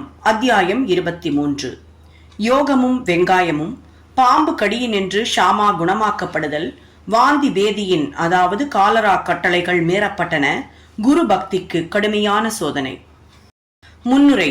உண்மையிலேயே இந்த ஜீவன் அதாவது மனித ஆத்மா சத்துவம், ராஜசம், தாமசம் என்ற 3 குணங்களுக்கு அப்பாற்பட்ட நிலையில் இருக்கிறது. ஆனால் மனிதன் மாயையால் மறைக்கப்பட்டு தனது இயற்பண்பான சச்சிதானந்த பெருநிலையை மறந்து தானே செய்விப்பவனும் அனுபவிப்பவனும் என்று நினைத்துக் கொண்டு இவ்வாறாக முடிவற்ற இடர்பாடுகளில் தன்னைத்தானே சிக்க வைத்துக் கொள்கிறான். விடுவித்துக் கொள்ளும் வழியும் அவனுக்கு புலப்படுவதில்லை. குருவின் பாதங்களில் செலுத்தும் அன்பான பக்தி ஒன்றே விடுதலை அடைவதற்கான ஒரே வழி. சாயி பிரபு என்னும் மகத்தான விளையாட்டுக்காரர் அல்லது நடிகர் தம் அடியவர்களை மகிழ்வித்தார். அவர்களை தாமாகவே தமது பண்புருவாகவே மாற்றம் செய்து கொண்டார். முன்னரே குறிப்பிடப்பட்ட காரணங்களால் சாய்பாபாவை நாம் ஒரு அவதாரமாகவே கருதுகிறோம். ஆனால் தான் கடவுளின் பணிவுள்ள ஒரு சேவகன் என்றே அவர் எப்போதும் கூறினார். அவர் தாமே ஒரு அவதாரமான போதும் கூட எங்கனம் திருப்தியான வகையில் மக்கள் நடந்து கொள்ள வேண்டும், வாழ்க்கையில் தங்கள் பணித்துறை இடத்திற்கேற்ற, அதாவது வருணாசிரம தர்மத்திற்கேற்ப கடமைகளை செய்ய வேண்டும் என்று வழி காண்பித்தார். அவர் ஒருபோதும் எந்த வகையிலும் மற்றவர்களை போட்டியிட்டு மேம்படும் முயற்சியை கொண்டதில்லை அல்லது தமக்காக ஏதேனும் செய்யும்படி அவர்களை கேட்டதும் இல்லை. இந்த உலகின் அசையும் அசையா பொருட்கள் யாவற்றிலும் கடவுளை கண்ட அவருக்கு பணி உடைமையே மிகவும் பொருத்தமான ஒன்றாகும். ஒருவரையும் அவர் புறக்கணித்ததில்லை அல்லது மதிக்காமல் இருந்ததில்லை. நாராயணனை, அதாவது கடவுளை, சர்வ ஜீவராசிகளிடமும் கண்டார். நான் கடவுள் என்று ஒருபோதும் அவர் சொன்னதில்லை. ஆனால் தான் ஒரு பணிவுள்ள சேவகன் என்றும் எப்போதும் அவரை நினைவில் வைத்திருப்பதாகவும் கூறினார். அல்லாஹ் மாலிக், அதாவது இறைவனே எஜமானன் என்று எப்போதும் உச்சரிப்பார். பல்வேறு வகையான முனிவர்களை எல்லாம் நமக்கு தெரியாது. எங்கனம் அவர்கள் நடந்து கொள்கிறார்கள், என்ன செய்கிறார்கள், எதை சாப்பிடுகிறார்கள் என்பதெல்லாம் நாம் அறியோம். அறியாமையில் உள்ள பிணிக்கப்பட்ட ஆன்மாக்களை விடுவிப்பதற்காக கடவுள் அருளால் அவர்கள் இந்த உலகத்தில் தங்களை அவதரித்துக் கொள்கிறார்கள். நல்வினைகளின் சேமிப்பு ஏதேனும் நமது கணக்கில் இருக்குமானால் முனிவர்களின் கதைகள் அல்லது லீலைகளை கேட்பதற்கு நமக்கு ஒரு ஆர்வம் அல்லது சுவாரஸ்யம் ஏற்படுகிறது. அல்லாவிடில் கேட்பதற்கு ஆர்வம் எழாது. இந்த அத்தியாயத்தின் முக்கிய கதைகளுக்கு இப்போது திரும்புவோம். யோகமும் வெங்காயமும். நானா சாஹேப் சாந்தோர்கருடன் ஒருமுறை ஷிரடிக்கு ஒரு யோக பயிற்சியாளர், அதாவது யோக சாதகர் வரும்படி நேரிட்டது. பதஞ்சலியின் யோக சூத்திரங்கள் உள்ளிட்ட எல்லா யோக புத்தகங்களையும் அவர் கற்றிருந்தார். எனினும் யோகத்தில் நடைமுறை அனுபவம் ஏதும் அவருக்கு இல்லை. தமது மனதை ஒருமுகப்படுத்தி குவிக்கவும் சமாதி நிலையை ஒரு சிறிது நேரம் ஏதவும் கூட அவரால் முடியவில்லை. சாய்பாபா தம்பால் மகிழ்ச்சி அடைந்தார் என்றால் நீண்ட நேரம் சமாதி நிலையை எய்துவதற்கு அவர் தமக்கு வழிகாட்டுவார் என்று நினைத்தார். உள்ளத்தில் இந்த குறிக்கோளுடன் அவர் ஷிரடிக்கு வந்தார். மசூதிக்கு அவர் சென்றபோது சாய்பாபா ரொட்டியை வெங்காயத்துடன் சாப்பிட்டுக் கொண்டிருப்பதைக் கண்டார். இதை கண்ணுற்ற அவருக்கு மனதில் ஓர் எண்ணம் எழுந்தது. மக்கி போன ரொட்டியுடன் பச்சை வெங்காயத்தை உண்டு கொண்டிருக்கும் இந்த மனிதர் எங்கனம் எனது தொல்லைகளுக்கு விடை கண்டு எனக்கு உதவி செய்ய முடியும்? சாய்பாபா அவரது உள்ளத்தை படித்தறிந்து நானா சாஹேப்பை நோக்கி இங்கனம் கூறினார். ஓ நானா, வெங்காயத்தை ஜீரணிக்கும் ஆற்றல் உள்ளவன் மட்டுமே அதை உண்ண வேண்டும். மற்ற ஒருவரும் அங்கனம் செய்யக்கூடாது. இந்த குறிப்பை கேட்ட யோகி ஆச்சரியத்தால் செயலிழந்தார். பின்னர் பூரண சரணாகதியுடன் பாபாவின் பாதங்களில் விழுந்தார். தூய திறந்த உள்ளத்துடன் தனது தொல்லைகளை கேட்டு பாபாவிடமிருந்து அவைகளுக்கு விடையும் பெற்றார். இவ்வாறாக திருப்தியும் மகிழ்ச்சியும் அடையப் பெற்று பாபாவின் உதி ஆசிர்வாதங்களுடன் அவர் ஷிரடியை விட்டு புறப்பட்டார். பாம்பு கடியினின்று ஷாமா குணமாகுதல். இந்த கதையை தொடங்கும் முன்பாக ஹேமத் பந்த் ஜீவனை கிளிக்கு மிக நன்றாக ஒப்பிடலாம் என்றும், ஒன்று உடம்பினுள்ளும் மற்றொன்று கூட்டினுள்ளுமாக இரண்டுமே கட்டுண்டிருக்கின்றன என்றும், கட்டுண்டு கிடக்கும் அவைகளது தற்போதைய நிலையே அவைகளுக்கு ஏற்ற நன்மையானது என்று அவைகள் கருதுவதாகவும் கூறுகிறார். உதவியாளர் ஒருவர், அதாவது குரு வரும்போது கடவுள் அருளால் அவைகளின் கண்ணை திறந்து அவைகளின் கட்டுகளில் நின்று அவைகளை விடுவிக்கும் போது மட்டுமே அவைகளின் கண்கள் இன்னும் பெரியதும் சிறந்ததுமான வாழ்க்கைக்கு திறந்து விடப்படுகிறது. இத்துடன் அவர்கள் முன்னைய வரையறையை உடைய வாழ்க்கையை ஒப்பிட்டால் அது சூன்யமே ஆகும். கடந்த அத்தியாயத்தில் மிரிகருக்கு நேரிடவிருந்த பேராபத்தினை எங்கனம் பாபா அறிந்திருந்தார் என்பதையும் அதிலிருந்து எங்கனம் அவரை காப்பாற்றினார் என்பதையும் கண்டோம். இதைவிட சிறப்பான கதை ஒன்றினை இப்போது வாசகர்கள் கேட்பார்களாக. ஒருமுறை ஷாமாவை நச்சு பாம்பு ஒன்று கடித்து விட்டது. அவரது கையில் உள்ள சுண்டு விரலில் கடிபட்டு விஷம் உடம்பு முழுக்க பரவத் தொடங்கியது. ஷாமாவும் தாம் விரைவில் இறந்து விடுவோம் என்று எண்ணும் அளவிற்கு வலியும் அவ்வளவு தீவிரமானதாய் இருந்தது.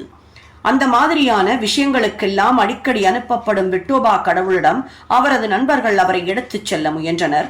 ஆனால் ஷாமா மசூதிக்கு தமது விட்டோபாவிடம், அதாவது சாய்பாபாவிடம் ஓடி வந்தார். அவரை பார்த்ததும் பாபா திட்டவும் கண்டிக்கவும் தொடங்கினார். அவர் மூர்க்கமடைந்து, ஓ இழிந்த பதுர்த்தியா, அதாவது பூசாரியே, மேலே ஏறாதே, அங்கனம் ஏறினாயோ ஜாகிரதை என்று கர்ஜித்தார். பின்பு போ அப்பாலே, கீழறங்கு என்றார். இங்கனம் பாபா சீற்றத்தினால் சிவந்திருப்பதை பார்த்த ஷாமா பெரிதும் குழப்பமடைந்து ஏமாற்றமடைந்தார். அவர் மசூதியே தமது வீடு என்றும் சாய்பாபாவை தமது ஒரே அடைக்கலம் என்றும் எண்ணியிருந்தார். ஆனால் இங்கனம் விரட்டப்பட்டால் அவர் எங்கே போவார்? உயிர் வாழ்வதன் நம்பிக்கை அனைத்தையும் இழந்து அமைதியாயிருந்தார். சிறிது நேரத்திற்கு பின் பாபா சாதாரணமாகவும் அமைதியாகவும் ஆனார். அப்போது ஷாமா மேலே சென்று அவர் அருகில் அமர்ந்தார். பின்னர் பாபா அவரிடம், பயப்படாதே, எள்ளளவும் கவலைப்படாதே, கருணையுள்ள பக்கிரி உன்னை காப்பாற்றுவார், போய் வீட்டில் அமைதியாக அமர்ந்திரு, வெளியில் செல்லாதே, என்னை நம்பு, பயப்படாமல் இரு, கவலைப்படாதே என்று கூறினார். பின்னர் அவர் வீட்டிற்கு அனுப்பப்பட்டார். அதன் பின்னர் அவர், அதாவது ஷாமா, எதை விரும்புகிறாரோ அதை உண்ண வேண்டும் என்றும், வீட்டில் நடையுடையாக இருக்க வேண்டும் என்றும், ஆனால் படுத்து உறங்கவே கூடாது என்றும் குறிப்புகளுடன் தாத்தியா பாட்டீலையும் காகா சாஹேப் தீக்ஷித்தையும் உடனேயே பாபா அனுப்பினார். இவ்வுரைகள் பின்பற்றப்பட்டன என்றும் சிறிது நேரத்தில் ஷாமா குணப்படுத்தப்பட்டார் என்று கூறவும் வேண்டுமோ? இது சம்பந்தமாக நினைவில் வைக்க வேண்டியது ஒன்றுதான். பாபாவின் மொழிகள், அதாவது போ அப்பாலே ஓடு, கீழிறங்கு என்னும் 5 எழுத்து மந்திரம் மேலெழுந்த வாரியாக அது காணப்பட்டார் போல ஷாமாவை நோக்கி கூறப்பட்டதல்ல. அவை ஷாமாவின் உடலினுள் புகுந்து இரத்த ஓட்டத்துடன் கலக்க வேண்டாம் என்று பாம்பிற்கும் அதன் விஷத்திற்கும் இடப்பட்ட நேரடி கட்டளைகளாகும். மந்திர சாஸ்திரத்தில் நல்லறிவு திறமுடைய பிறர்களைப் போன்று எவ்வித மந்திர உச்சாடனமிடப்பட்ட தண்ணீரையோ அரிசியையோ உபயோகிக்க வேண்டி இருந்ததில்லை. அவர்தம் சொற்களை ஷாமாவின் உயிரை காப்பதில் மிகச்சிறந்த பயனுள்ளவையாய் இருந்தன. இந்த கதையையும் அதை போன்றவற்றையும் கேட்கும் எவனும் சாய்பாபாவின் பாதங்களில் உறுதியான நம்பிக்கை அடையப் பெறுவான். மாயை என்னும் பெருங்கடலை கடப்பதற்கு பாபாவின் பாதங்களை எப்போதும் நினைவில் வைத்திருப்பதே ஒரே வழியாகும். காலரா வியாதி. ஒருமுறை ஷிரடியில் காலரா நச்சுத்தன்மை மிகுந்து தாண்டவமாடியது. ஊர்க்காரர்கள் மிகவும் பயந்து புறத்தே உள்ள மக்கள் தொடர்பை எல்லாம் நிறுத்திக் கொண்டனர். பஞ்சாயத்தார் கூடி தொத்து வியாதி தடுப்பிற்கும் ஒழிப்பிற்கும் 2 கட்டளைகளை ஏற்படுத்தினர். அவையாவன: 1, எவ்வித எரிபொருளும், அதாவது விறகு வண்டியும் கிராமத்திற்குள் வர அனுமதிக்க கூடாது. 2, அங்கு ஒரு ஆடு கூட கொல்லப்படக்கூடாது. எவரேனும் இந்த கட்டளைகளுக்கு கீழ்ப்படியாமல் இருந்தால் கிராம பஞ்சாயத்தார்களாலும் அதிகாரிகளாலும் அபராதம் விதிக்கப்படுவர். இவைகளெல்லாம் வெறும் மூட நம்பிக்கை என்று பாபா அறிந்தவராதலால் காலரா கட்டளைகளை சிறிதளவும் லட்சியம் செய்யவில்லை. இந்த கட்டளைகள் அமுலில் இருக்கும்போது ஒரு எரிபொருள் வண்டி அங்கு வந்து கிராமத்திற்குள் நுழைய விரும்பியது. கிராமத்தில் எரிபொருள் பஞ்சம் இருந்தது, எல்லோருக்கும் தெரிந்திருந்தது. என்றாலும் மக்கள் எரிபொருள் வண்டியை விரட்ட ஆரம்பித்தனர். பாபாவிற்கு இவையெல்லாம் தெரிய வந்தன. அவர் அவ்விடத்திற்கு சென்று வண்டிக்காரனை மசூதிக்கு ஓட்டி வரும்படி கூறினார். பாபாவின் செய்கைக்கு எதிராக ஒருவருக்கும் குரல் எழுப்ப தைரியமில்லை. தமது துணிக்கு அவருக்கு எரிபொருள் தேவைப்பட்டது. எனவே அவர் அதை வாங்கினார். அக்னிஹோத்ரி தனது புனித நெருப்பை தன் வாழ்நாள் முழுவதும் எரிய விடுவது போன்றே பாபா தமது துணியை இரவும் பகலும் எரிய விட்டார். இதற்காக அவர் எப்போதும் எரிபொருளை சேமித்து வைத்திருந்தார். பாபாவின் வீடான மசூதி அனைவருக்கும் தடைகளற்றும் திறந்து வைக்கப்பட்டும் இருக்கும். அதற்கு பூட்டோ சாவியோ கிடையாது. அங்கிருந்து சில ஏழை மக்கள் தங்கள் உபயோகத்திற்காக விறகை எடுத்துக்கொண்டு போவதும் பழக்கம். பாபா இதை கண்டு முணுமுணுக்கவில்லை. பிரபஞ்சம் அனைத்திலும் கடவுள் வியாபித்திருந்ததை அவர் கண்டார். எனவே எவருடனும் அவர் பகையோ கெட்ட எண்ணமோ கொண்டதில்லை. முழுவதுமாக துறந்தவராயினும் மக்களுக்கு ஒரு முன் உதாரணமாக இருக்கும் பொருட்டு அவர் இல்லறத்தார் போன்று வாழ்ந்தார். குரு பக்திக்கு கடுமையான சோதனை. 2வது காலரா கட்டளை பாபாவினால் எங்கனம் செயல்படுத்தப்பட்டது என்பதை தற்போது காண்போம். கட்டளை அமுலில் இருக்கும்போது யாரோ ஒருவர் மசூதிக்கு ஒரு ஆட்டை கொண்டு வந்தார். அது பலவீனமாயும் மூப்புடனும் இறக்கப் போகும் தருவாயிலும் இருந்தது. இந்த தருணத்தில் மாலிகானை சேர்ந்த ஃபக்கீர் பீர் முகமது என்ற படே பாபா அருகில் இருந்தார். சாய்பாபா அவரை அதை ஒரே வெட்டில் வெட்டி பலியிட்டு சமர்ப்பிக்கும்படி கேட்டார். இந்த படே பாபா என்பவர் சாய்பாபாவால் மிகவும் மதிக்கப்பட்டவர். சாய்பாபாவின் வலது புறத்திலேயே அவர் எப்போதும் அமர்ந்திருந்தார். ஹுக்காவை அவர் முதலில் குடித்த பின்பு அது பாபாவிற்கு பிறருக்கும் அளிக்கப்படும். மத்தியான உணவு வேளையின் போது கறி வகைகள் எல்லாம் பரிமாறப்பட்ட பின்பு பாபா படே பாபாவை மரியாதையுடன் கூப்பிட்டு தமது இடப்பக்கத்தில் அமர்த்திய பின்பு எல்லோரும் உண்டனர்.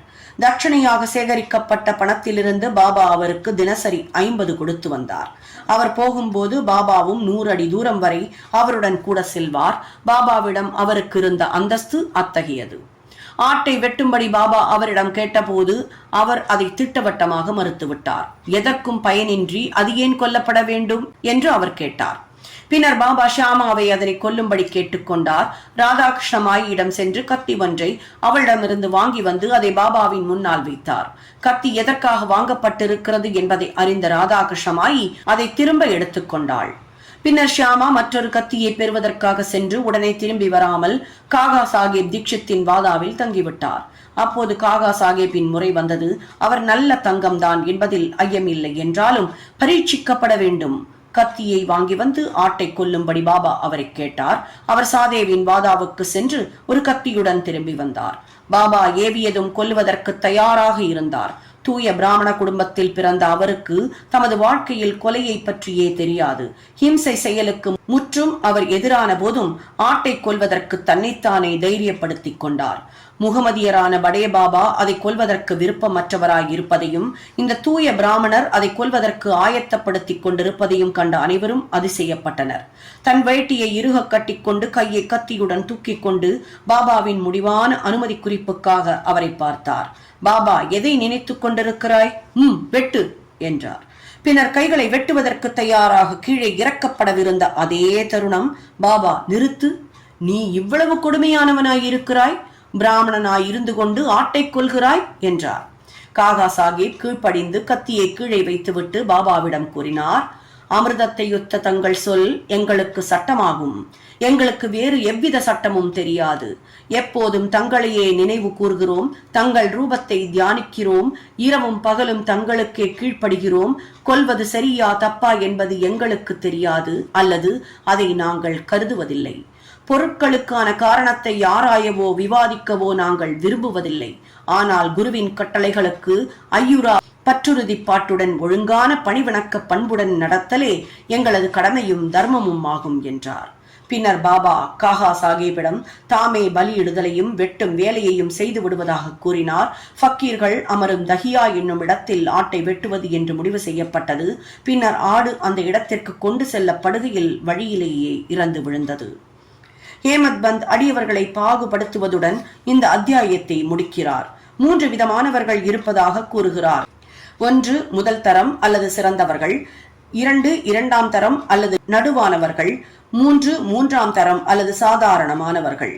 முதல் தரமானவர்கள் குரு என்ன விரும்புகிறார் என்பதை ஊகித்தறிந்து அதை உடனே நிறைவேற்றி அவர்களிடமிருந்து உத்தரவு வரும் வரை காத்திராமல் அவர்களுக்கு சேவை செய்கிறார்கள். இரண்டாம் தரமானவர்கள் தங்களது குருவின் கட்டளையை அச்சர சுத்தமாக சிறிதும் தாமதமின்றி கீழ்ப்படுகிறார்கள். மூன்றாம் தரமானவர்களோ குருவின் கட்டளையை நிறைவேற்றுதலை ஒத்தி போட்டுக் கொண்டும் ஒவ்வொரு படியிலும் தவறு செய்து கொண்டும் இருக்கிறார்கள். அறிவு கூர்மையை பின்னணியாக கொண்ட உறுதியான நம்பிக்கையை சீடர்கள் பெற்றிருக்க வேண்டும். பொறுமையும் இவர்களுடன் சேருமாகில் ஆன்மீக லட்சியம் தொலைவில் இல்லை. மூச்சு கட்டுப்பாடு, அதாவது உள்மூச்சு வெளிமூச்சு அல்லது ஹட யோகம் அல்லது பிற கடின பயிற்சிகள் தேவையே இல்லை. மேலே குறிப்பிடப்பட்ட குணாதிசயங்களை அடியவர்கள் பெறுவார்களேயானால் இன்னும் அதிகமான செயல் திட்டங்களுக்கு அவர்கள் தயாராகின்றார்கள். பின்னர் குருமார்கள் தோன்றி ஆன்மீக பாதையின் முழு நிறைவுக்கு அவர்களை வழி நடத்துகிறார்கள். அடுத்த அத்தியாயத்தில் நாம் பாபாவின் விறுவிறுப்பான நகைச்சுவையையும் தமாஷையும் காண்போம். ஸ்ரீ சாயியை பணிக. அனைவருக்கும் சாந்தி நிலவட்டும். சாய் என்பர்கள் அனைவர் வீட்டிலையும் இருக்க வேண்டிய பொக்கிஷம் சாய் சச்சரித்ர. புத்தகம் இருக்கோ இல்லையோ, இந்த ஒலி வடிவிலான சாய் சரித்ரா உங்களுடைய ஒவ்வொருவர் வீட்டிலையும் ஒலித்து உங்களுக்கு தேவையான சந்தோஷத்தையும் நிம்மதியையும் கொண்டு வந்து சேர்க்கணும் அப்படிங்கிறது மட்டும்தான் எங்களுடைய எண்ணம்.